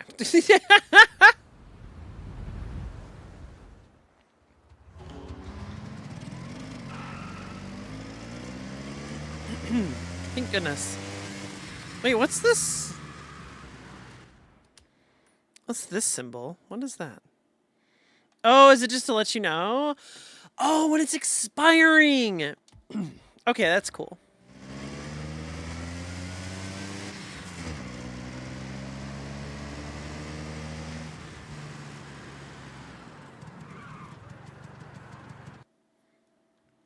So yeah, look at the car textures from the cars out in the open world. And these look pretty detailed, right? Does not have rear brakes. Look at that. Look at that. No rear brakes. Can I just like turn my focus to max?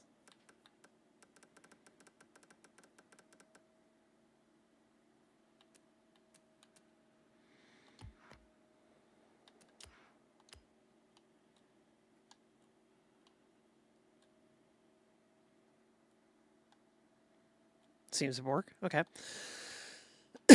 So yeah, there's no brakes on that back tire. This one may not have brakes. I can't really tell.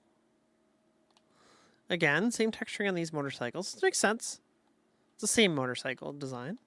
Just different colors. Subaru Vivio. Do we have... Is this actually unlocked? Can we buy that car? I mean, it's fully textured.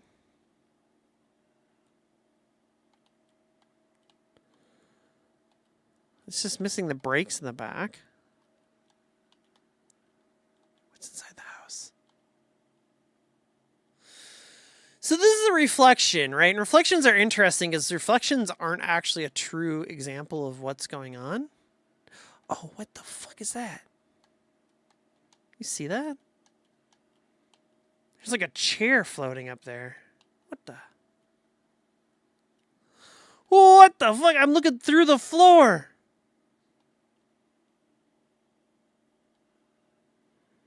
Oh, that's trippy. But there's not a road behind me that looks like this, right? Like when I turn around. That is not the reflection that should be shining through. Yeah. Can't see through that either. Sad. Can I see through here? It's somebody's house. Oh, but look, there is a garage behind it. Or is that what's reflecting over here? No. Oh, wait, it is. Oh, it actually is reflecting the proper thing on this one. Yeah, it's Italian exotic car. I thought it was... No, yeah, that's just a wall there. Let me look through your windows. This is in the walls. Yeah, kind of am today. We're not supposed to see these things. Yeah, Subaru. Let me look for that real quick. I don't think I have one. If it is available.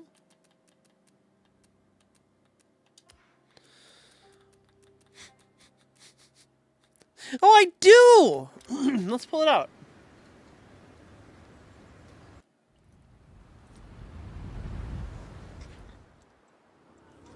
Ah, see, I do have rear brakes.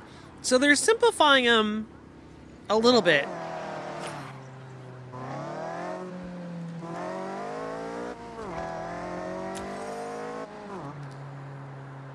I'm just living in Japan, guys, with my little Subaru Vivio. I'd probably own a Vivio.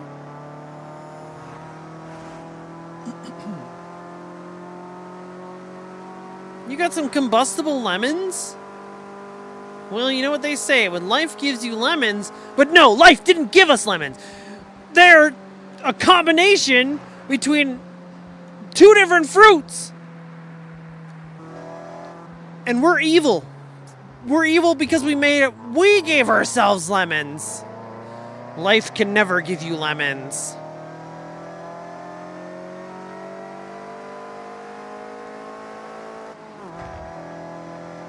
You wonder if it's a 4-cylinder? Subaru was one of the only ones that did four popper K cars. Interesting. I didn't know that they didn't. I just assumed it was a 3-cylinder. It's not a boxer engine for sure. Or at least the sound isn't a boxer engine. Let's go to downtown.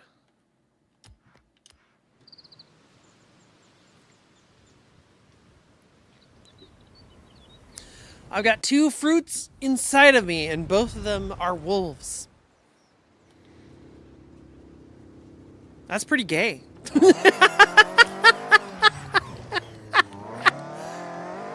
And not in the, no, ow! Not in the bad way, in the good way. We like our queers around here. Why do you got fruity wolves? I'm so confused.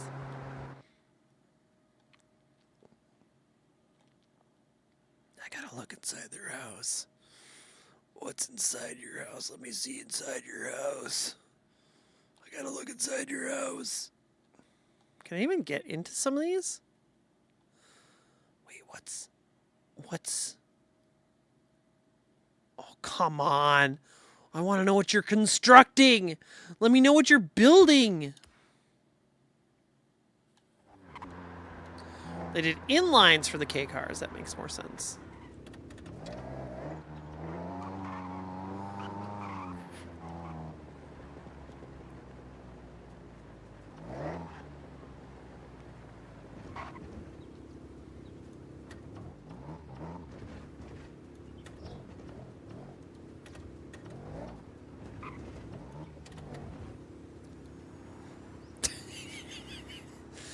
Anyway, don't know why I wanted to park my back tires on it, but I did. You got somebody out here airing their dirty laundry. Look at that. Disgusting. I wonder if we'll find another house inside of another house. That's what I want to find. Because that was funny. Seeing 2 buildings merge into each other. Pull up in a train. Wait, what if we found a train? I wonder how many details are in the trains. You can see some of the details, but look, the ground texture is showing us on the ground floor, but we're up in the sky. So the texture reflection map is wrong. But from here, you can't tell. Like, that looks fine, right? It moves with your camera, so that depending on where you're positioned, moves that. Interesting.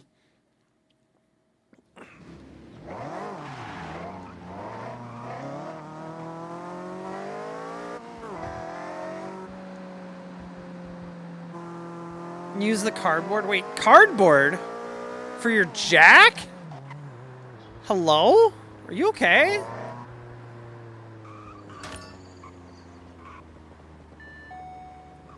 Boo-doo.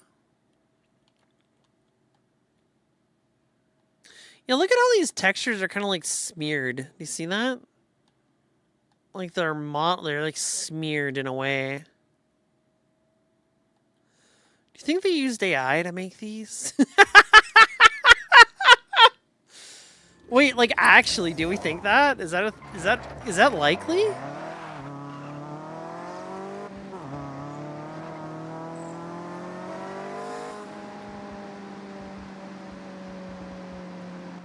Because like most of the houses have the same little weird,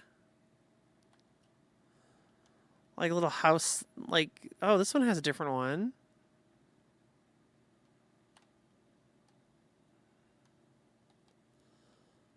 See into that one. Yeah, I'm ruining my experience in Forza by doing this. What about these magazines over here? We talked about zines before. Are these zines? No, this is Post. Post haste, they say. Lizard. What's up, Motoraptor? How are you doing today? We're exploring all the little things that are in Forza. There are so many little broken things. We've so far have discovered a building inside of another building. That's a rare like find. In my opinion. It's out in the country. The fact that we found it so easily was the first thing we found that was kind of like weird. What's this building here? That's a garage space? Oh, this one actually has like an office building like aesthetic going on. Is the house behind it accurate? Yeah, it is. So interesting. Eating lunch? Hell yeah.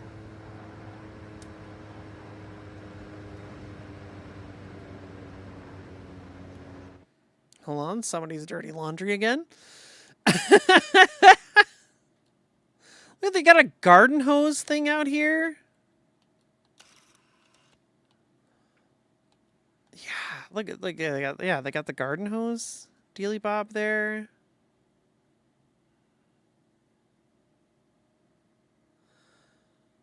All the little details too. Also, like some of these houses are kind of weird. Did you notice that? I don't know if this is like but like this house specifically, I noticed this. There's another house that was like this, right? Because these are duplicated a lot, right? But this window feels very out of place compared to all the other windows on the house. Like, why this half-round window on this one window? It's such an interesting little window to have there.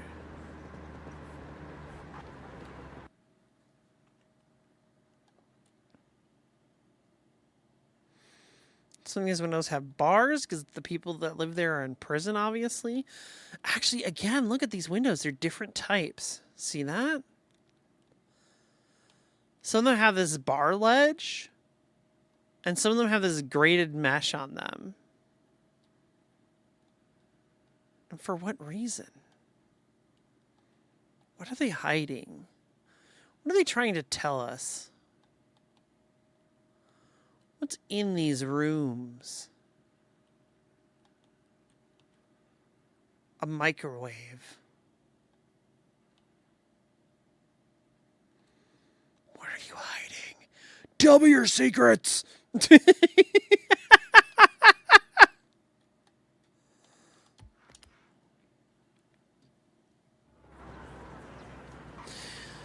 I figure out that a wheelie tune Polaris can get stuck in the festival drag barriers. but not like the other barriers at the other drag strip. Oh, weird. Like the ATV one. Oh, like the four-wheel, yeah, I know what you're talking about, the four-wheeler.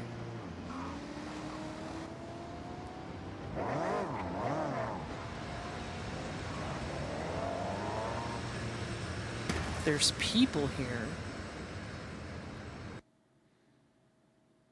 Okay, I'm pretty sure she's talking to the boxes. Let's find out.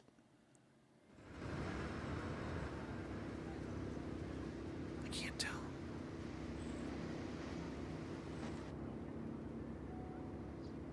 Does it look like she's having a conversation? It looks like she's looking at what box to pick out.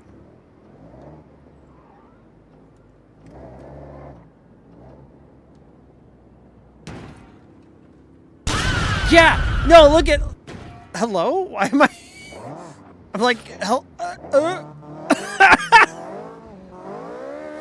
I'm coming in there! Logan, I see you driving the Subaru Vivio. Yeah, we saw one in the world that didn't have brakes in the back, and we were curious if it had brakes in the back in the model in the game. Or rather, the model that you drive. The model that you don't drive doesn't have brakes in the back. We find it in the world. Let's see if we find another one here.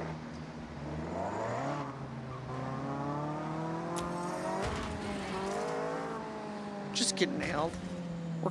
We're exploring the world that they've built here and kind of judging it harshly. Like, you know, the textures inside of here are kind of weird, right? You know?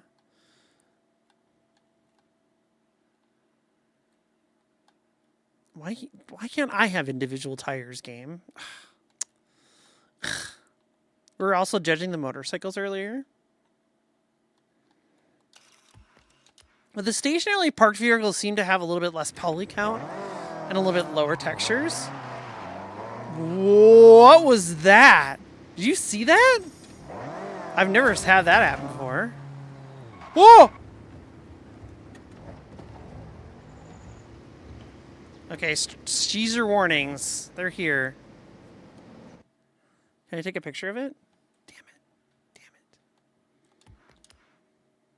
That's a weird little spot to you see through the whole world if you watch it close enough. That's weird. That's trippy. I wonder what's causing that. So my camera's facing forward? It's gotta be that bike. Let's find another scooter, see if it happens again.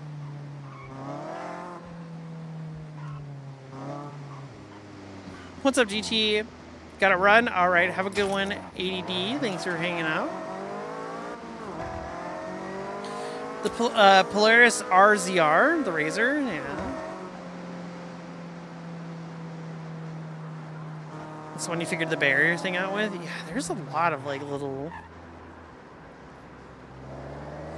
inconsistency. I was looking for a parking lot. Is that just like a unaccessible? I guess there is a gate there. Okay, never mind. I just think there's a bike thing next to a construction zone. Two bike things next to construction zones. Again, chains on the wrong side, but not with the ones with the baskets on the back. There's none with the baskets on the back here.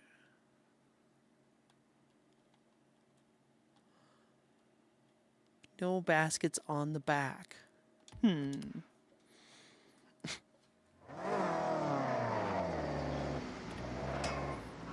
Yeah, see, I want to see the shops up there. Like, did they put any details in there? Yeah, the textures are definitely worse inside the buildings than they were in 5 in some ways. They're more blurry and hard to see. That's interesting. I wonder why they did that. It's just that there's so much more and they were afraid of like performance issues. Because the outsides have like a ton of detail. That's also the same storefront, just duplicated and then added some little things. Here's a back alley we're not supposed to pay attention to. It's got some office buildings back there. You have 12 new roads to find? Wait, what?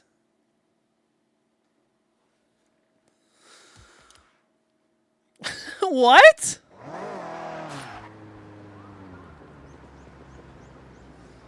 Yeah, look at all the little shops.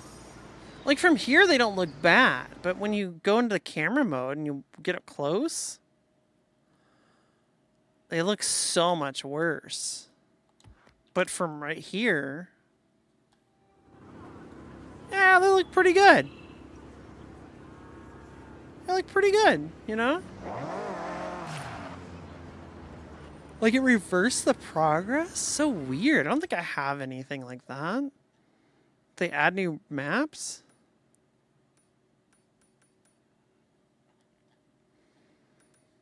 I know they added this new track.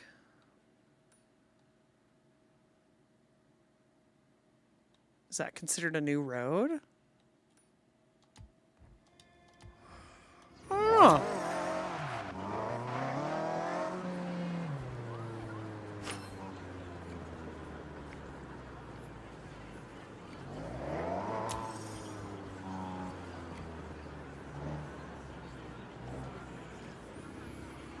It's packed in this alleyway.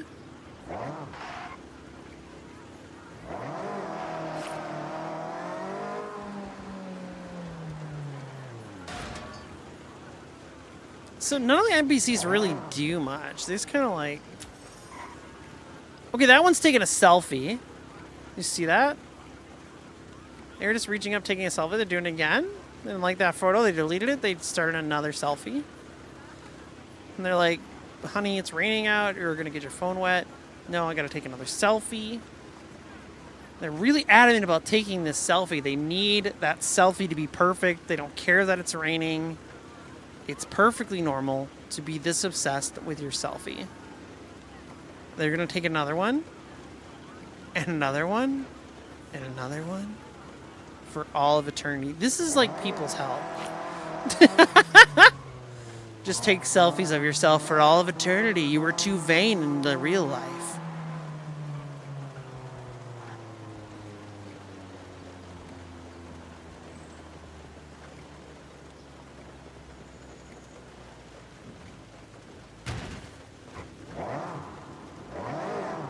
Let me in.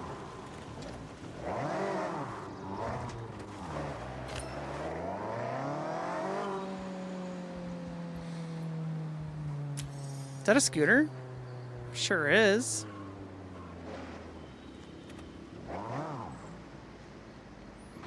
No, it's just that section. Okay, I thought it was maybe the scooter that's causing the glitching to happen.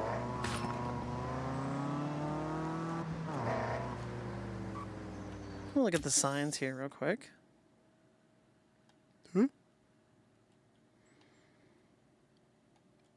No screws. Damn it.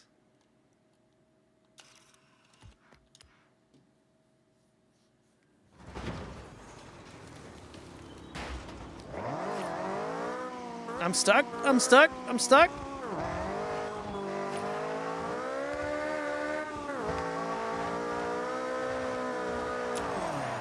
All right, we're free. I feel like I'm not supposed to drive. Look at this little stone path. That's so cute. See, they make a really good photo, right? So you could compose it like.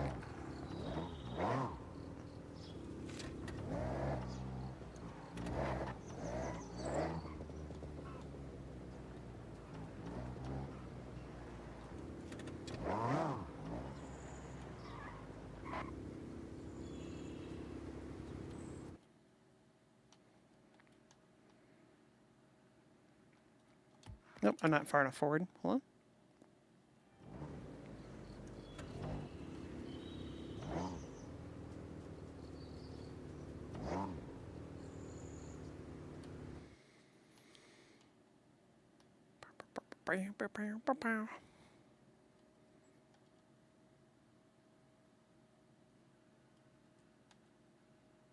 See? You see my vision, right?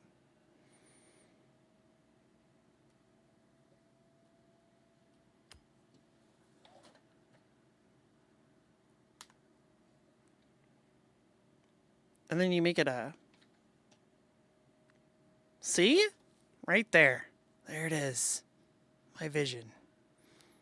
In fact, what you really do is you do this. You go right from there to here. Maybe not quite that far over.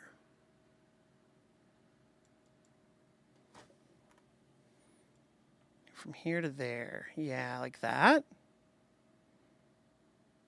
See, I want it center, but I'm not quite center with my cropping here.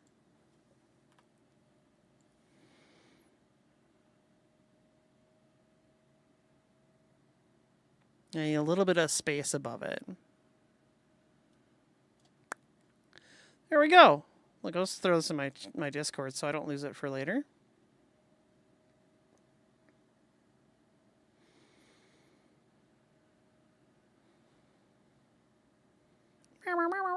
Where's my Discord? Discord, please. Please, Discord. Please. There you go.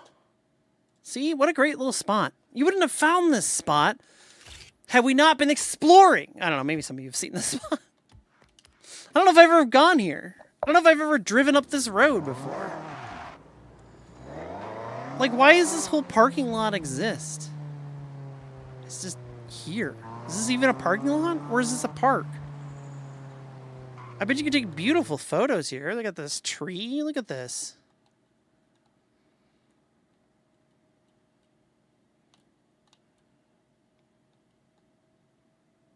Oh, wow. Oh. Talk about a photo, right? Like, who even cares about the car? You got Tokyo Tower sitting over here. Man, what a cool... Oops. I want to take a shot. Take a shot. No.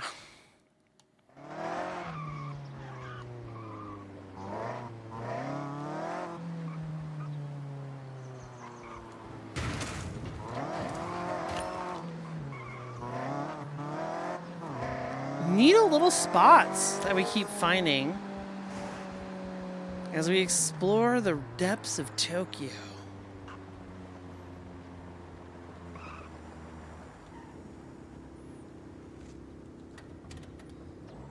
$200 coin lockers? This is like for tourists or something. They don't want to carry their bags. Man, I feel like the texture quality does get lower when I'm in camera mode, right? I'm not just crazy when I say that. I think.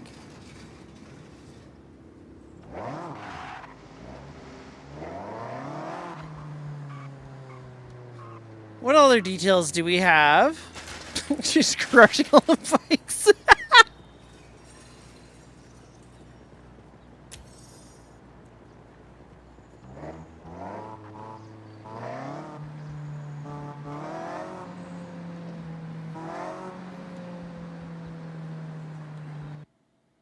So the signs do actually tell you where you're going, which is nice. I like that. But I can never read them when I'm going 150 miles per hour. So I feel like the font's too small on them, personally. Are they tiny like that in Japan? Or is it just because, like, obviously I think motion blur is on.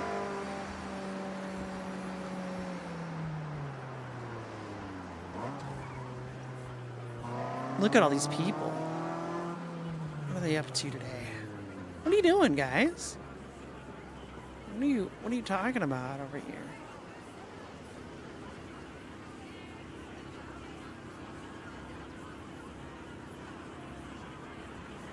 Do you think they're speaking real Japanese?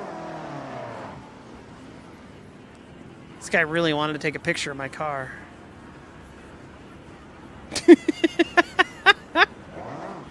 This guy too, he's excited for me. There you go. Now I'm in frame.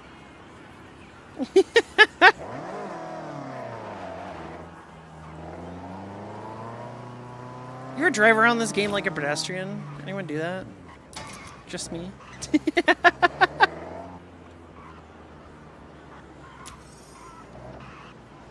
Look at you can use these stairs. Wait. There's an opportunity here to go somewhere we shouldn't. Bring me a peel.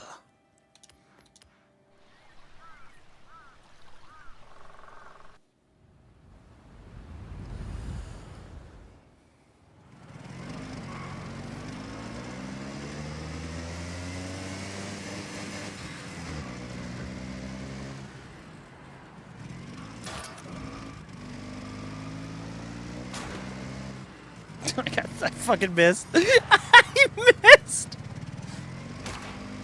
No. No, is it blocked?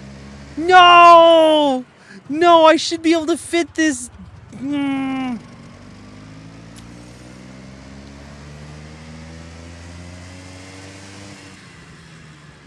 Where are we on the map? Right here? Right there? Okay. Remember this spot. Okay, we're gonna go back to my garage. We need to tune the peel. We need to make it more appealing. We need to make it... It needs to be better, stronger, faster. Welcome back, Count Driftula. Count Driftula. Never getting over that. All right, we're going to need a big motorbike engine.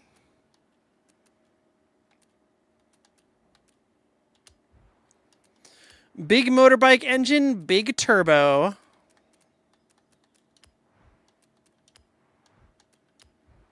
Maximum power. Oh my goodness! Is that Cassie? My alert didn't go off again. Cassie! Thank you for the fucking raid. Sorry, I had to stretch out there. Cass! How are you? Good, welcome in. Good to see you. If you're not following Cass, Cassie is super awesome.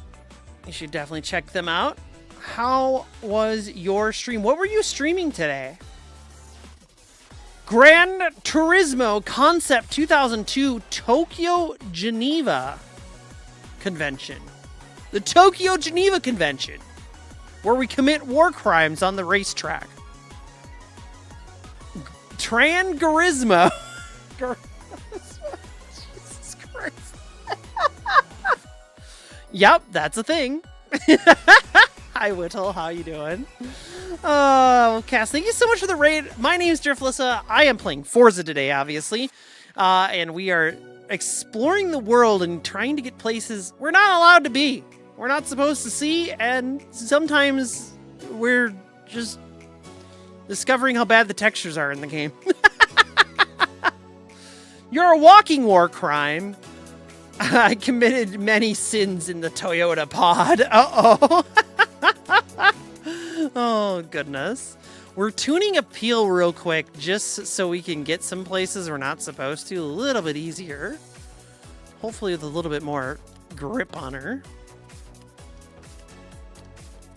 So we're putting a very expensive motorbike engine in here. I like how my pi score is not going up because I haven't put tires on here. Watch this. You ready? It's going to be A-class. Oh, it was an A-class instantly. How interesting. Do we think drag tires might be best? I don't know. Those slicks will technically be the most grip. I can't put wider tires on it, so that's always interesting.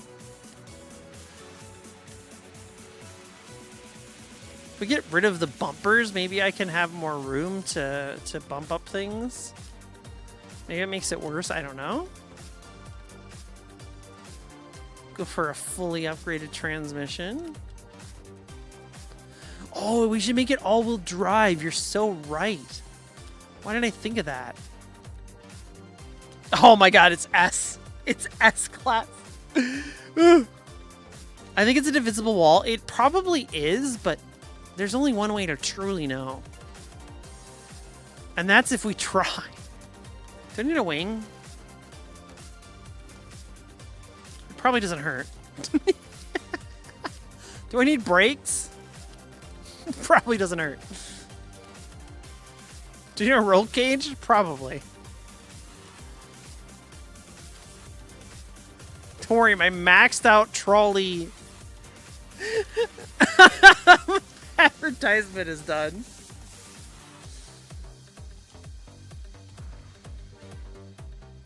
Wait, you're upgrading my mission? Your mission? What's your mission? Jesus Christ. This thing's shooting flames. Oh my god. What is this? Oh. What am I 16,000 RPMs? Get a goddamn fire-breathing dragon out of my ass. I didn't even eat Taco Bell. What is going on? Look at this thing. What is this? This is a monstrosity. This is my new time trials car. Can you imagine?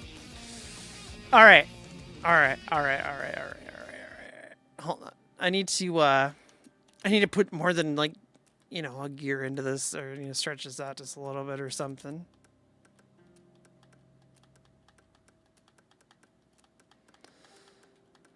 Just a little bit. Just a wee bit. How fast do you think this thing can go? Apparently 200 miles per hour. What?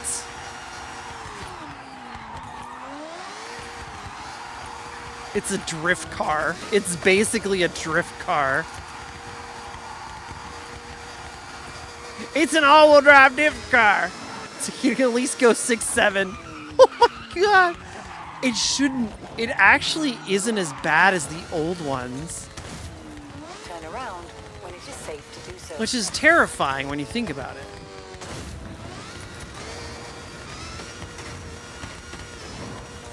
Recalculating route. In 100 yards, turn left. I guess I know what I'm making is a D-class off-road, you know, one of these at some point. Oh, we were going to check out a train, see if we can find a train.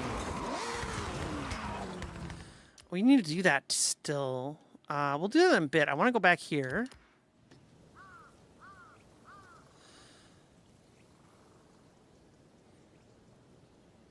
We used to be limited to off-road race tires. Was it only off-road for this?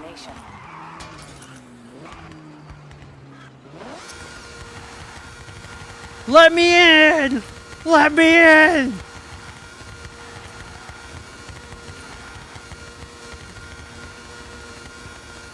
Alright, I don't think I can get up there.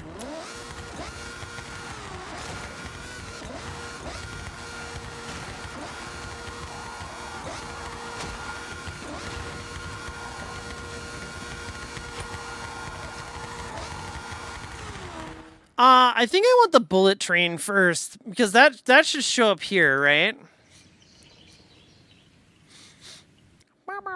Yeah, great reminder. Come join our Discord. Well, thank you again, by the way, Cass, for the raid. I do really appreciate it. If you need to raid and run, feel free. Otherwise, feel free to hang out. Enjoy the chat.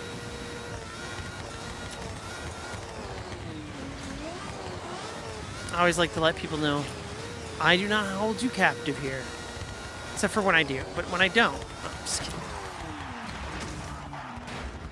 I only hold people captive during, how long do you think we have to wait for a bullet train?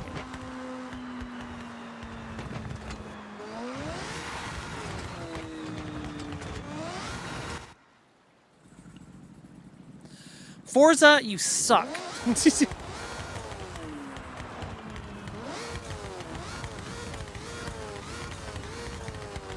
More left on the map? Oh, is it said left? So there's the train there. Is it on this sign that it shows up more often? Never mind, north? North on the map. I'm looking for trains on the north of the map. The train goes through here. Goes into the mountains, but comes out where? Where does the train come? The train must come somewhere. Where might the train come? Does the train come back out by the freeway? Because I know it loops around somewhere. Train tracks into the mountain. Where does it fucking go from there? Where does it go from here? What is this? Near the estate? Okay.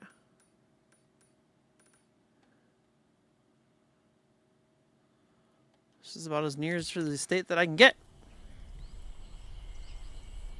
Forza is censoring us, yeah. With the ad breaks.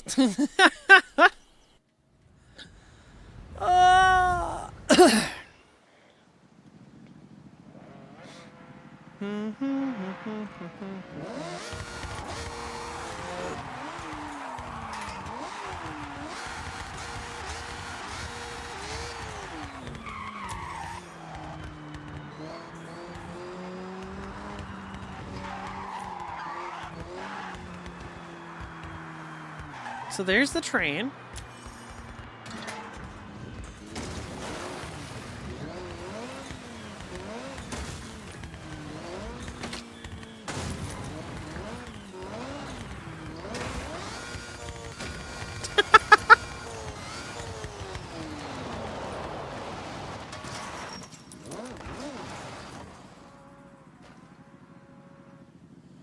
Woo woo! Where's the train? Woo woo!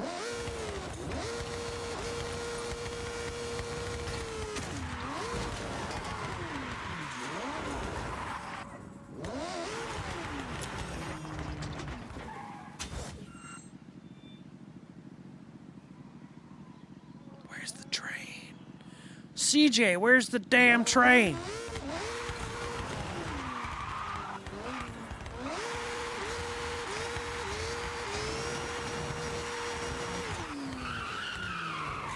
There's the train! And we pause. And now we get to look at the cabins and the driver. Okay, let's see the driver. We cannot see the driver. Long nose. We cannot see in either? Oh! Oh, that's because there's nothing in.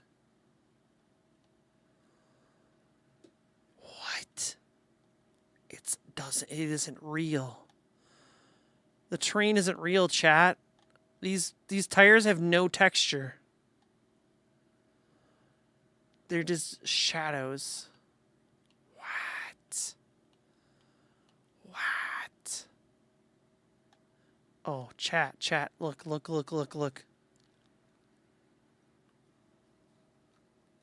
6-7. So stupid. Okay. Anyway.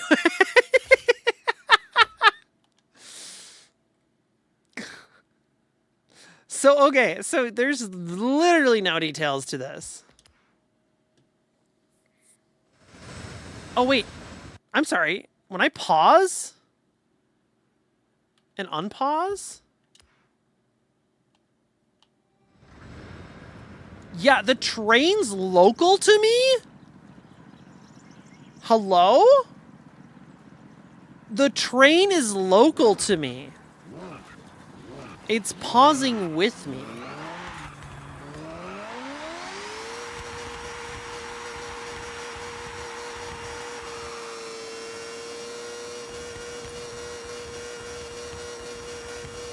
I should have put a bigger transmission in this thing.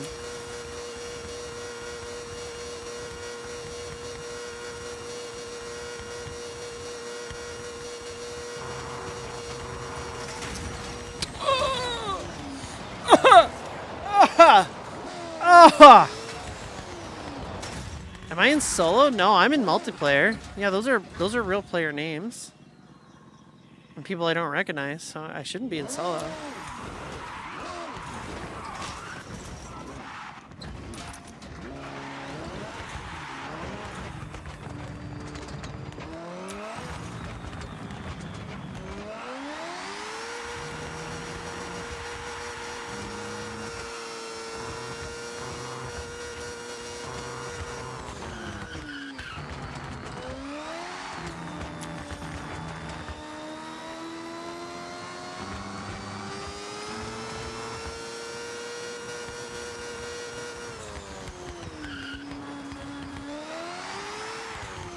This thing is so stupidly fast now. Imagine if it had drag tires, it'd be even faster.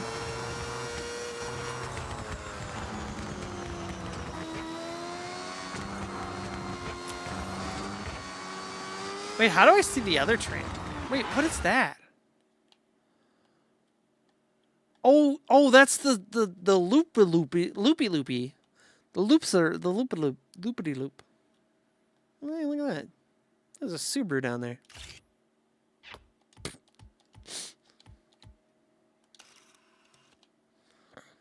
Huh. This is some moments before disaster post. I don't give a shit. Look at me. I don't give a shit.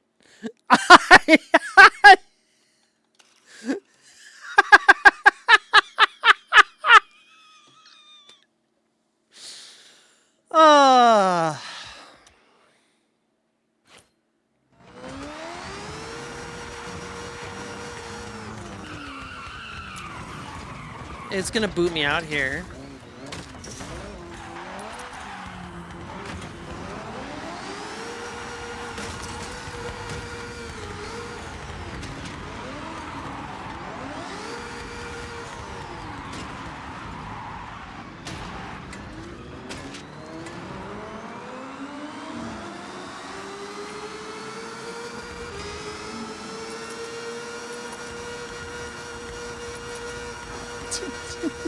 This thing's so stupid.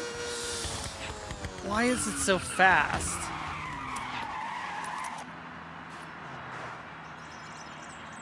Yeah, I was waiting for. I was gonna see if is it just the bullet train that runs on this, or is it the country trains?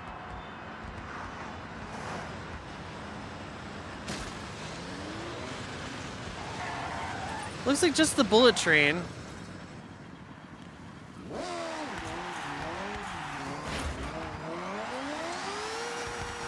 Because there's a train in town too, right?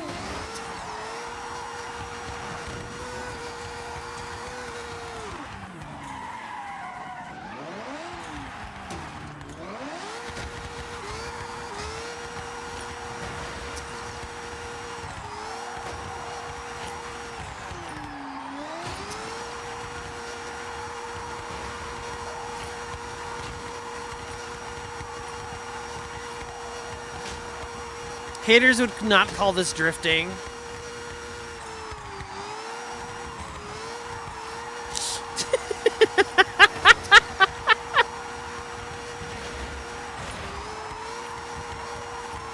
Chad, are you a hater? Do you not call this drifting? Best drifting you've ever seen. Bar none.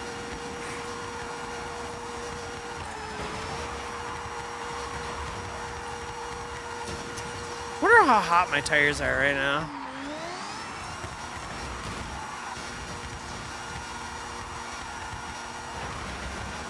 They gotta be pretty hot because it feels like I have no grip, which is fantastic.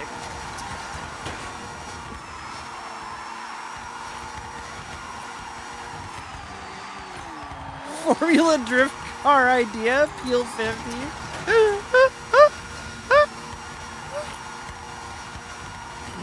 I think they require 4 tires for Formula Drift, though. I'm pretty sure. That's so sick. Oh, okay, it's not sick anymore. I'm dead. And now she's dead.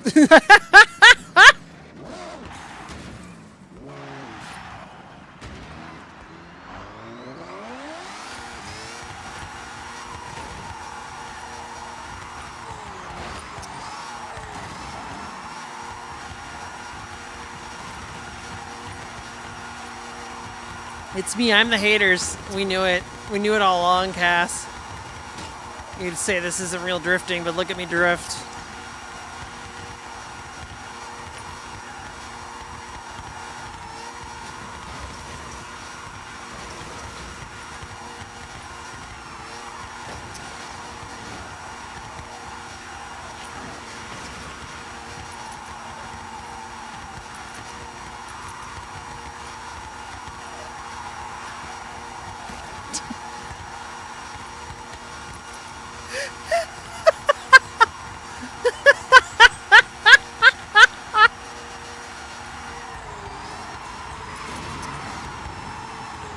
It's called backwards drifting, actually. Thank you.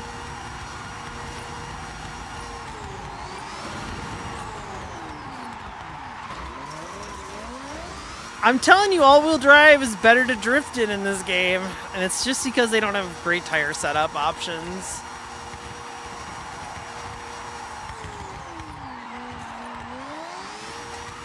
I hope they plan to add more drift stuff. I don't know. Do you get the vibe? Somebody else was saying that they're bored of the game, Cass. What do you think? Does anyone else here feel that they're bored of the game?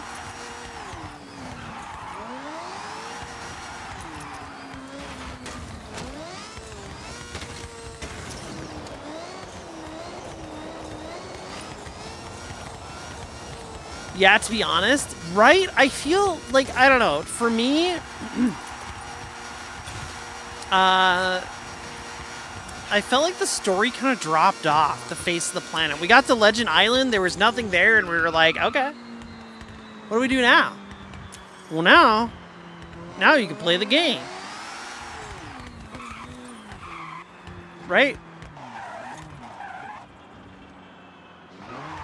Yeah, the hype of Japan kind of wore off quick. Wait for the next run. We're starting 6th gear, fuck it.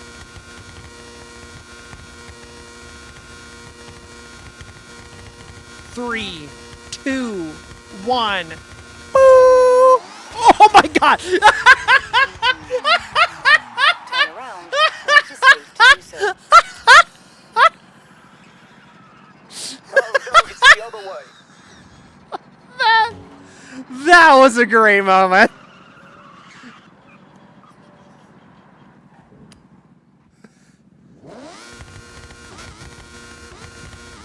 Okay, we'll start in 3rd gear. 3, 2, 1, go.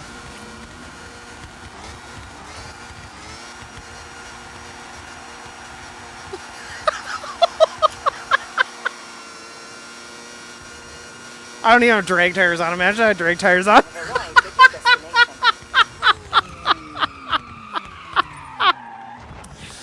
Imagine if I had drag tires on. How much faster this would be.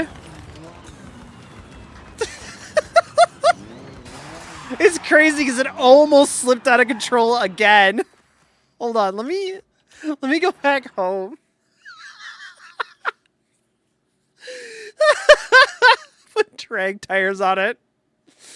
What have I done? What have I created? A nightmare. That's what I've created. Let's put the drag tires on there. It's gonna be great. Drag compound tires. Let's go.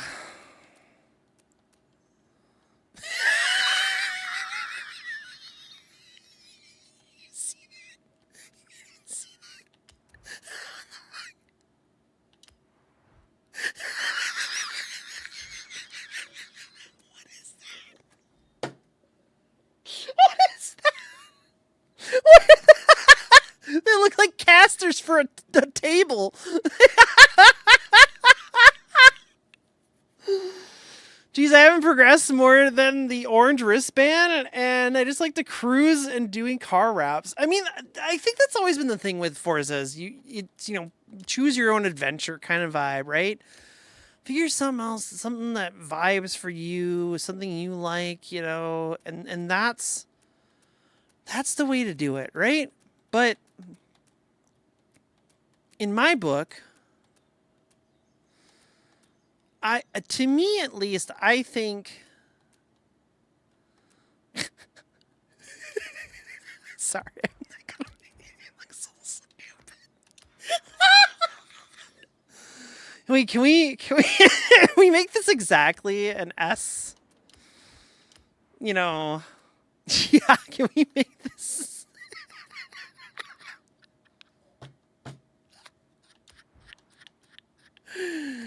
Just get rid of the brakes entirely, and I'm A class.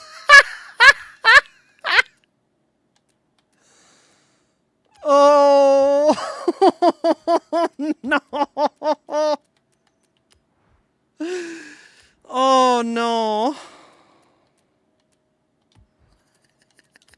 Is there anything I can do to bring it back up a little bit? No. Oh no! What have I done? Oh, there we go. Lightweight drive shaft. That's perfect. But I think Forza is about figuring out your own path, right? You just want to do your own thing, figure out what you enjoy in life, you know, just having fun. Just like how I just made this drag car.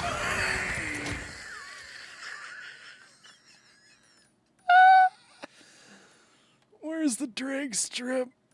Please bring me to the drag strip.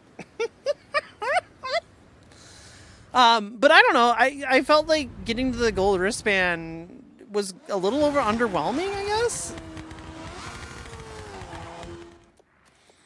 Do I have any adjustments I can do? What did I earn? A wheel spin? I love wheel spins. Like, I haven't 100% of the game or anything.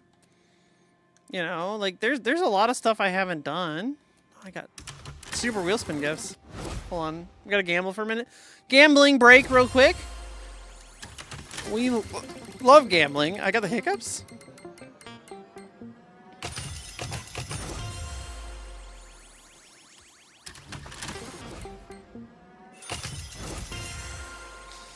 At least it's money. I kind of spent a lot of money today.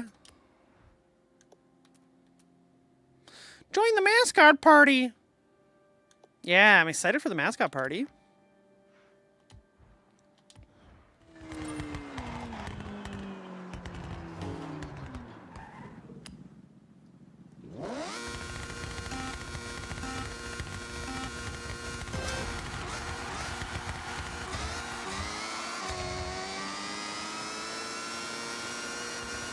I need more gears. I need more gears. You have arrived at your destination.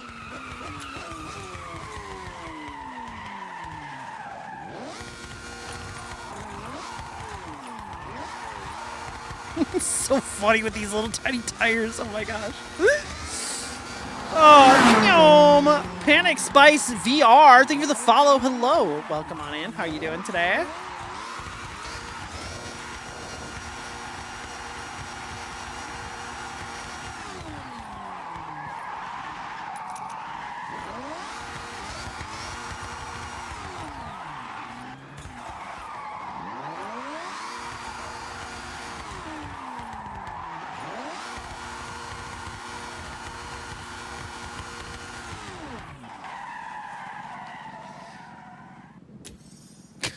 Takes so long to stop. What is this thing is so fucking silly.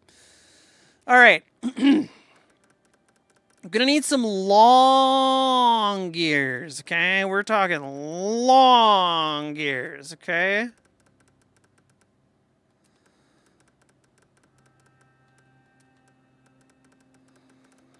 We're getting gears the long way.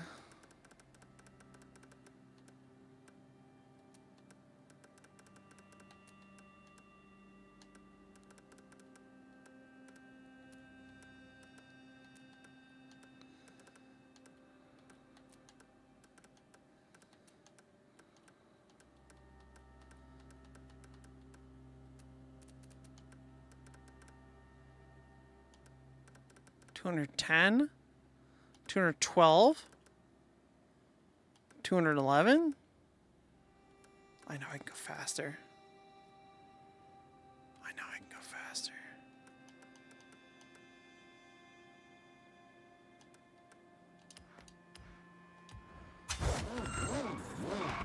We can go faster, chat. We can go faster.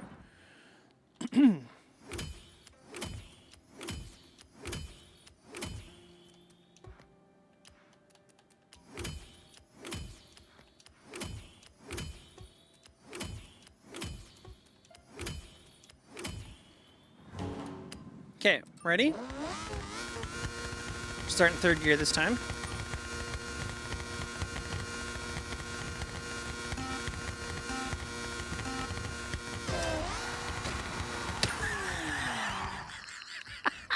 We fucked up! We fucked up! Turn around when it is safe to do so.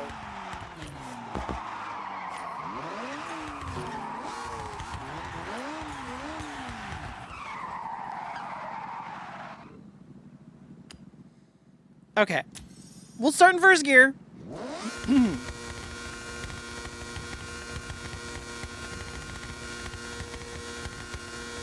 Three, two, one, go! I jump started it.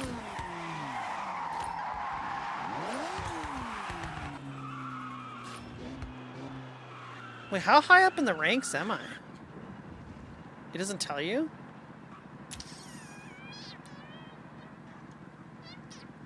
I'm not even in first? 10 seconds? 0.27?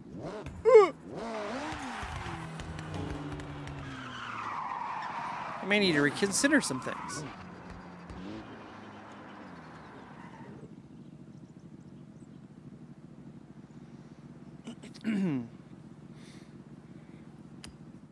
Speaking of gearing, so what's going on when I actually lose speed while shifting in to top gear? You have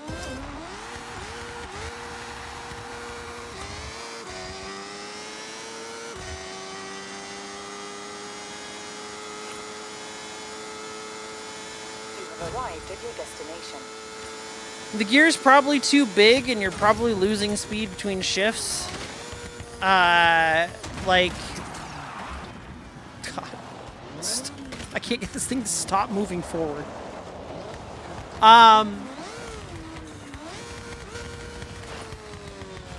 Yippee!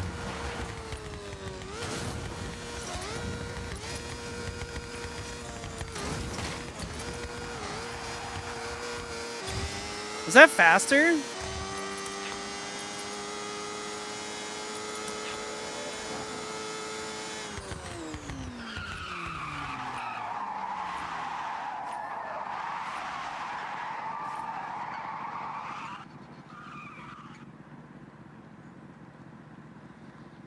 On 240th place? Whoa. Actually, that's kind of crazy.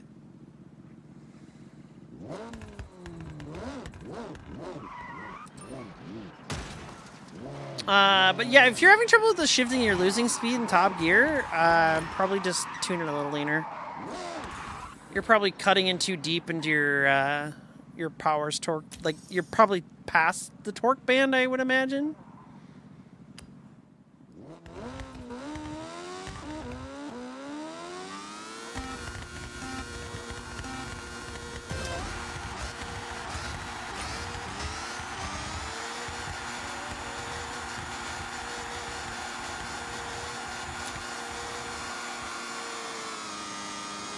It took too long. Look at how I was burning out for too long.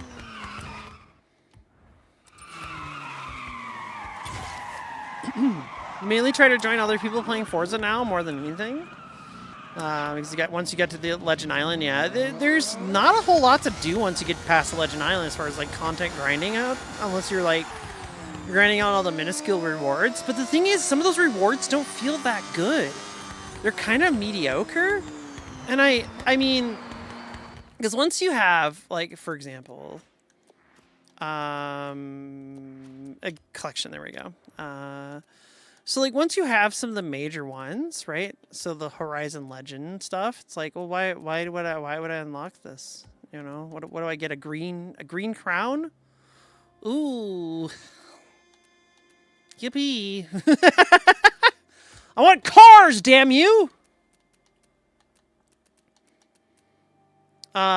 Even this, like, what do I get? I get a rubber ducky horn. Okay, that's a little more fun, right? It's a little more fun.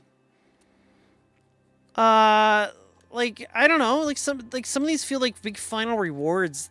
Like I obviously haven't done a lot of versus stuff, but like I've done all this stuff. I got the LFA. That was kind of neato, right? You know, what did I get for this one? They're Allegra. I think I got this just far enough so that I can get the final reward. Yeah, the final reward, the best reward on this one is the Toyota. And then I get a Regal Wave for my legendary wave. That's it. That's all I'll get. It just feels kind of like, eh. Or like the food delivery one. Okay, right? Starts off, you get a little sticker, you get a little doorbell, you get a Honda Acti, super nice, you know? Like, I mean, it's $8,000 to go buy a Honda Acti in the game. It's not that much, right? They give you 80,000 credits. That's sort of okay. Job icons, and then it's like 15,000 credits, and then the Jobs Acti decal, 250,000 credits. Food delivery outfit? What? What? Huh? I don't think it's worth it. You know, like what's this one? Okay, that might be worth it. I might grind out for that unless I can buy it. Let's see. Okay, hold on. I think I already own it. That's why I'm joking about this.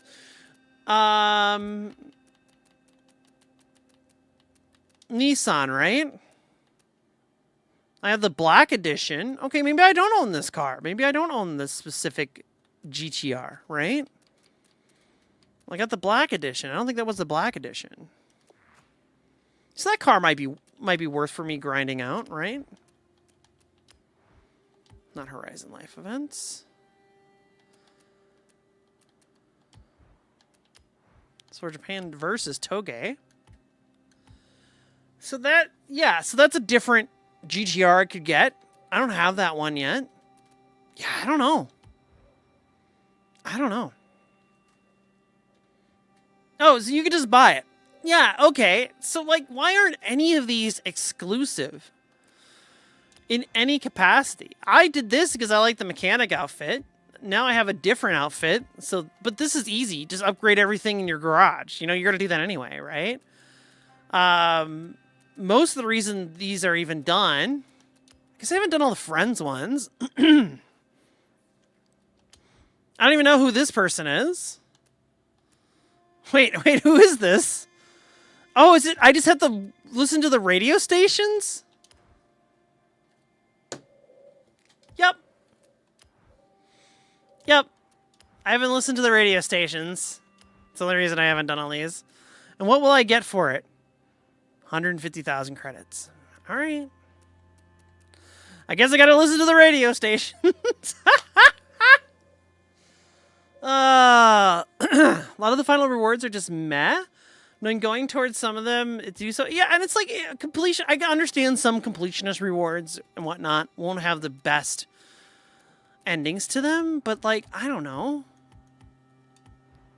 Some of these just feel kind of mediocre.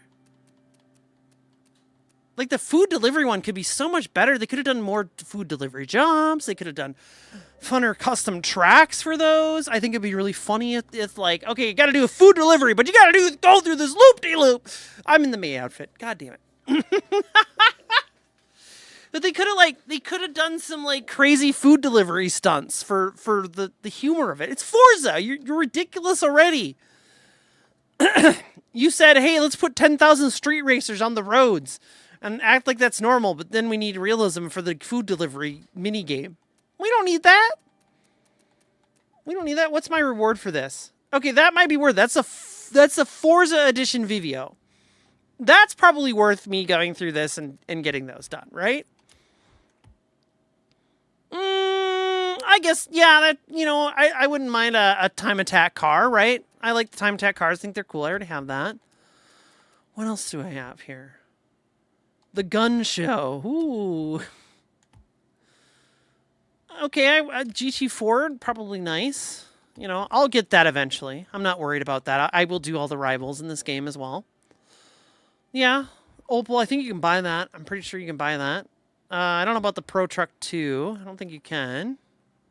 We've done all the speed traps.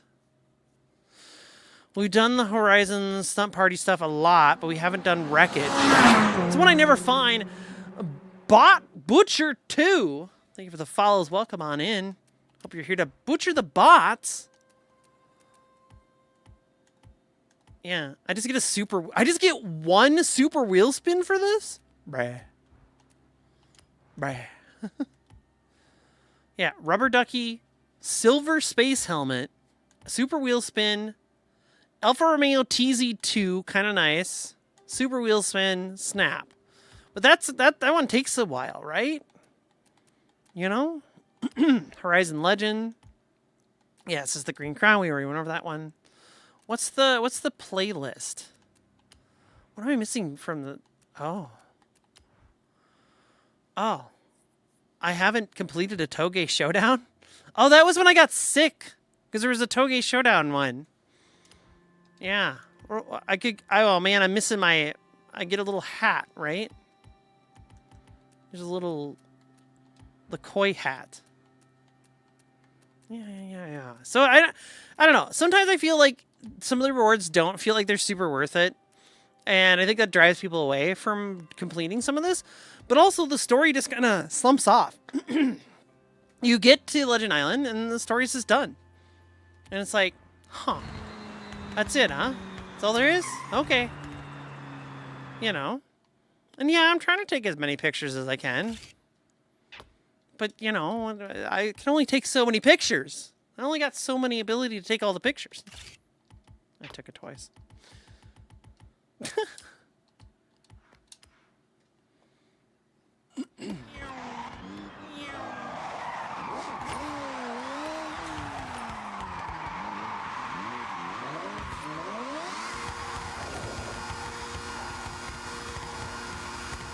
Wait, I don't have a picture of the trolley?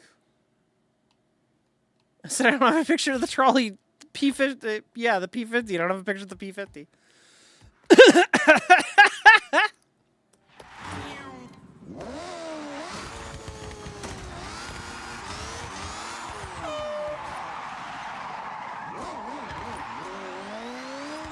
Anyway, this is my new drift car. I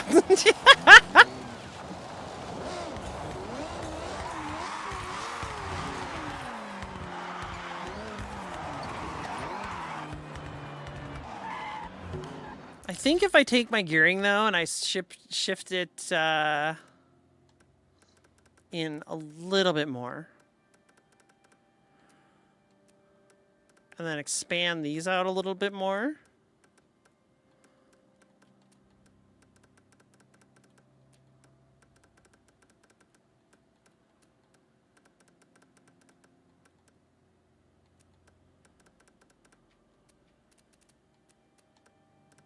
Tighten that up a little bit.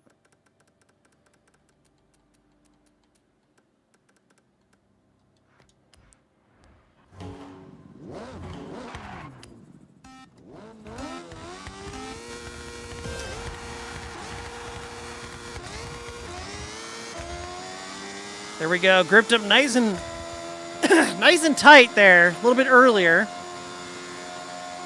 6 years too long.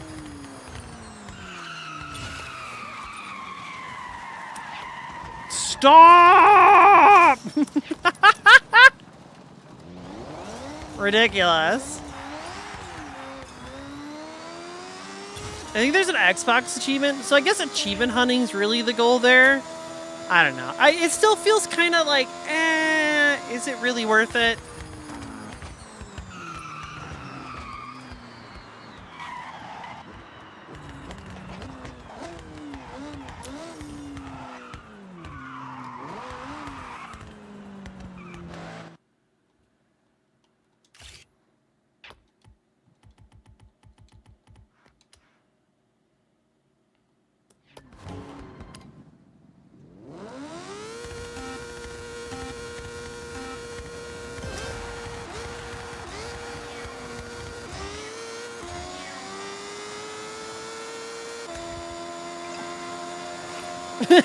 Too fast for him.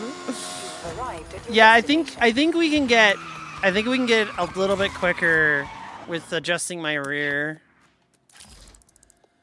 alignment a little bit. Or my rear gearing, just a tear. Bring it down a little bit more.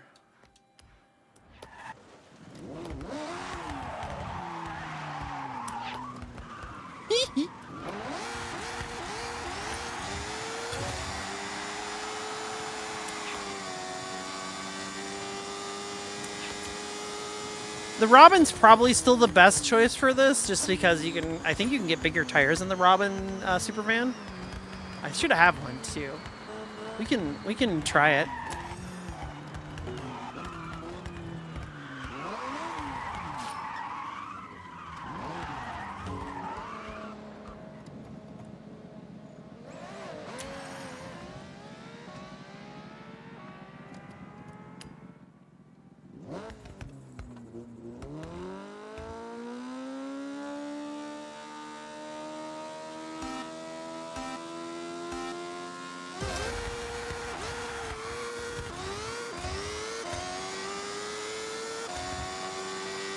Yeah, the biggest issue I'm having is my tires aren't gripping up. Woo! Did we tie? Oh, we tied. Ah, fuck. We tied our time. That's crazy.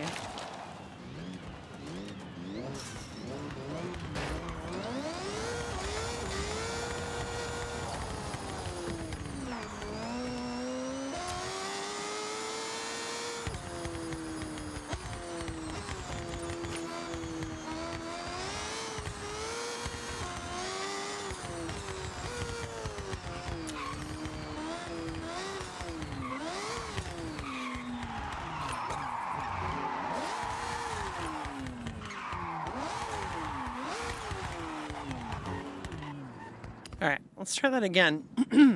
I think with a little bit better start.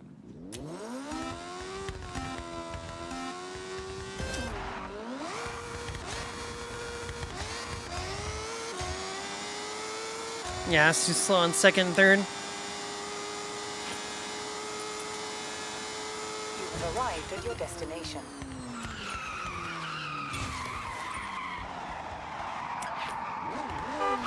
No. Hi, Roberta. How you doing, Roberta Swerta? How's your day going?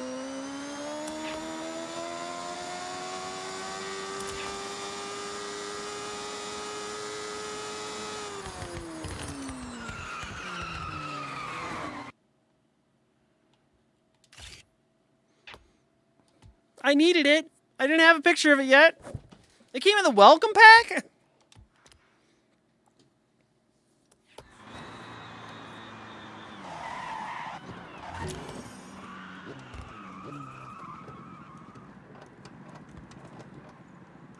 Maybe I start in second gear.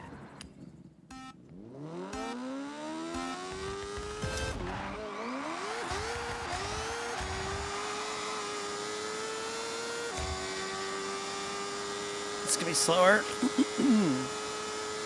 I was still burning out in fifth gear. Oh, actually faster. What the fuck? Okay, with a better launch, I think we can clean that up a little bit.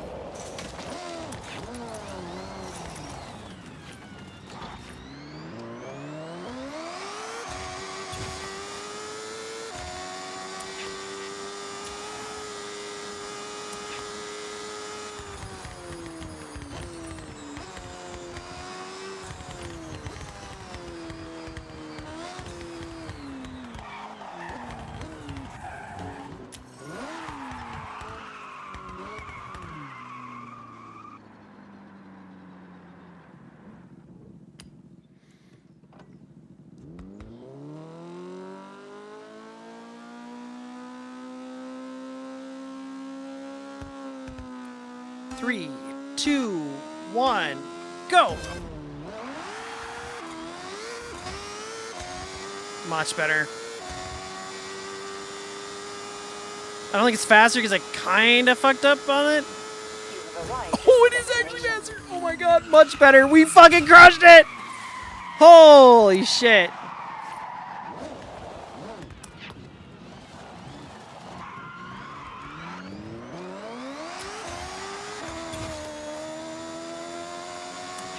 Can I adjust? I don't think there's suspension. No, but I do have front roll bar. Let's make that a little stiffer. Maybe that'll keep me from rolling over. I think we need stronger arrow.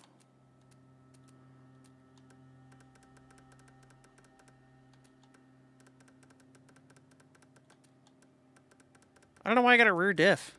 There's one tire. What do you mean rear diff?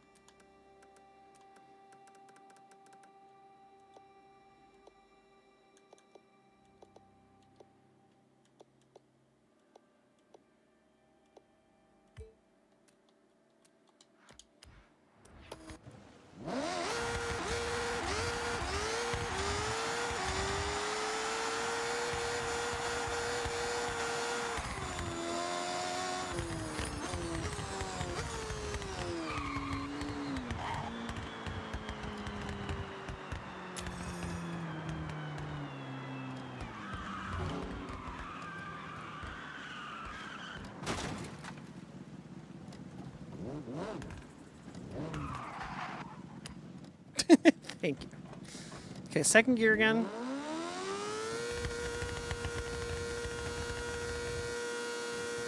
Three, two, one, go!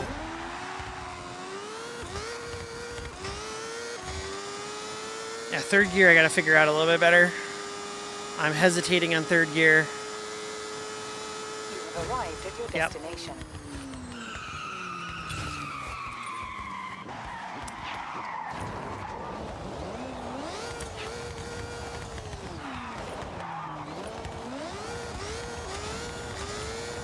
I'm hesitating in third gear.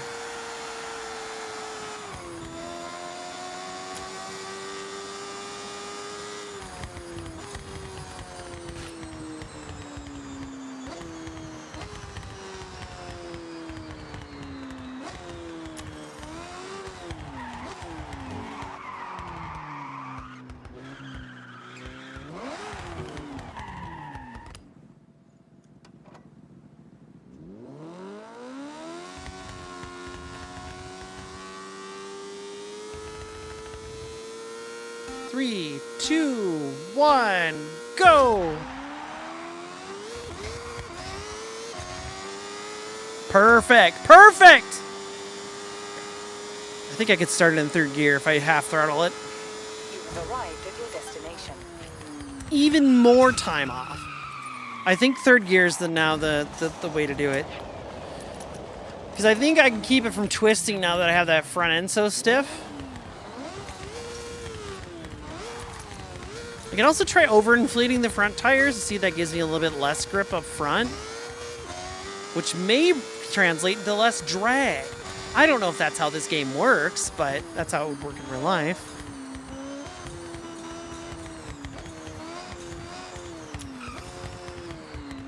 Let's start starting in third gear.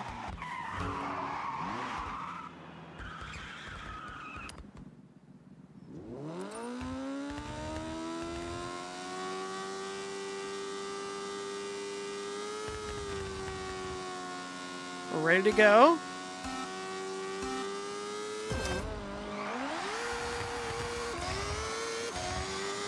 I think that was slower. I can't tell. You have arrived at your destination. Yes, that was faster. Just barely. That's crazy. It's that it's getting grip, full grip faster is the full thing. Akahana, hello. Just popping in. Not sure what the goal is. The goal is to go faster. To constantly go faster. We must go faster.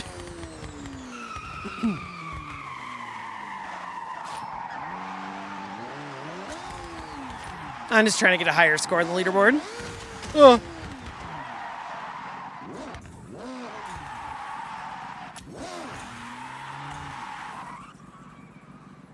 Utopia medium gear. That's what happens when you put drag tires on appeal. It's true.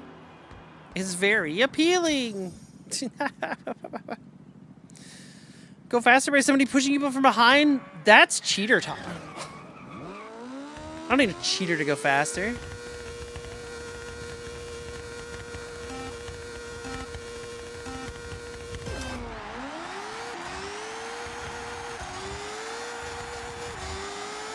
We're still burning out. We're slower. Yeah. Oh, look how much slower we are. We are still burning out. Oh, we are still burning out and failing. So we gotta have a little bit better throttle control on that one. Whee!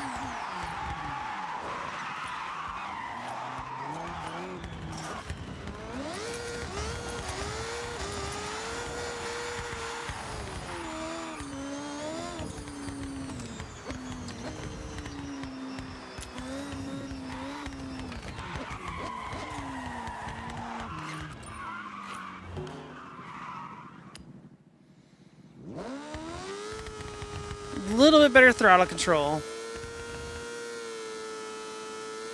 3, 2, 1, go!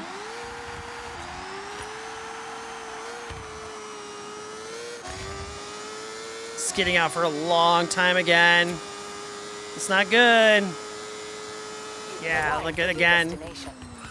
So I gotta get third gear to like cooperate with me the first time around, otherwise it doesn't really work well.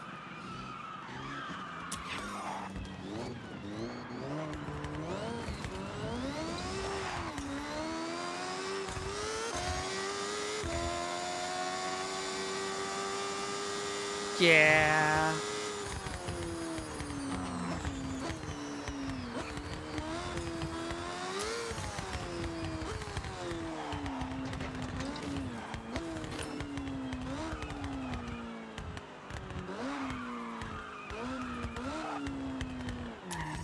Let's try it one more time. I think we can go faster. We just gotta like do better throttle control.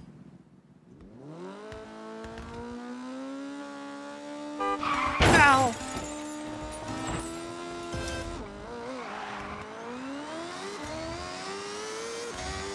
Much better, much faster. Look how quick we are out the door. Oh, we're slower. Shit. Fuck. I thought we were faster. We gripped up so much quicker. But I guess I took too long out of the gate getting there.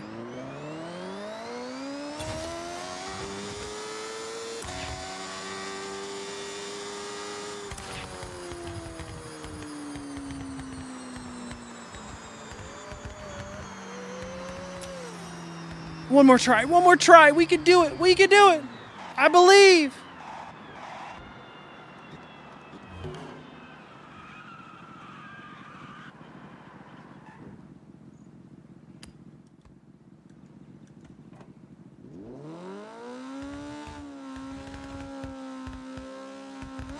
Want to keep, I think, right around 9 to 10K.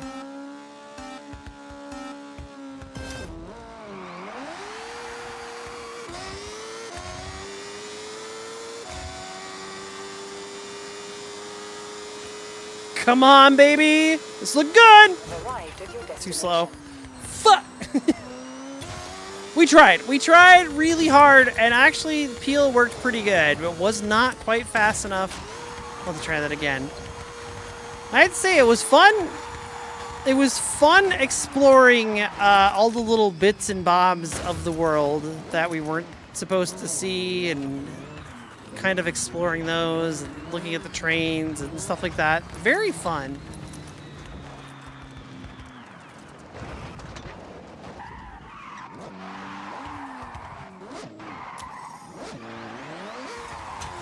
Very fun indeed.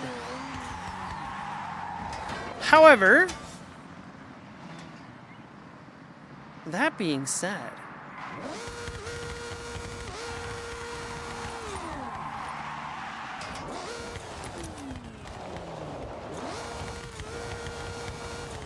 I was gonna wait for the train to show up, but I don't know that it will. But yeah, that being said, it is almost 1 o'clock and we are ending our streams at 1 now. So we're gonna go into wrap-up mode. We will be back live tomorrow. This is only a 2-stream week. Very, very short week this week. Just trying to get some extra work done. I have work today to do after stream, of course.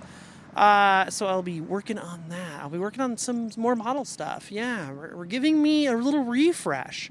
A new outfit. The summer stream is coming. We're trying to get all that stuff set up in a very short amount of time. So we're going to be doing that today after stream. And hopefully early next week, maybe in a week from now, I can, I hope before September. Because in September, something else is happening that I'm going to. And I'm going to be gone in a little bit of the first part of September. And then we're coming back. So we're going to do subathon September stuff. But we have to figure out the other event that I'm going to. So it's going to be interesting for sure. Might be streaming from a hotel for all we know, okay? Things might happen on this trip we're not expecting. I might be streaming out of, out of a car at one point, okay? It's going to be an interesting trip, but yes, I'm hoping we can get into that more. So we will be back live 9 a.m. Pacific Daylight Time, specifically, tomorrow. Back for Forza Horizon 6. We're going to be doing the weekly playlist. New mascot party is coming out. That's the next playlist that's coming out. Lots of cool cars on that one. I don't know if you've seen it. There's a little blog post about it. I showed it on my page. You should check it out, or on my Discord, rather. On my Discord Forza channel. We talked about it, so.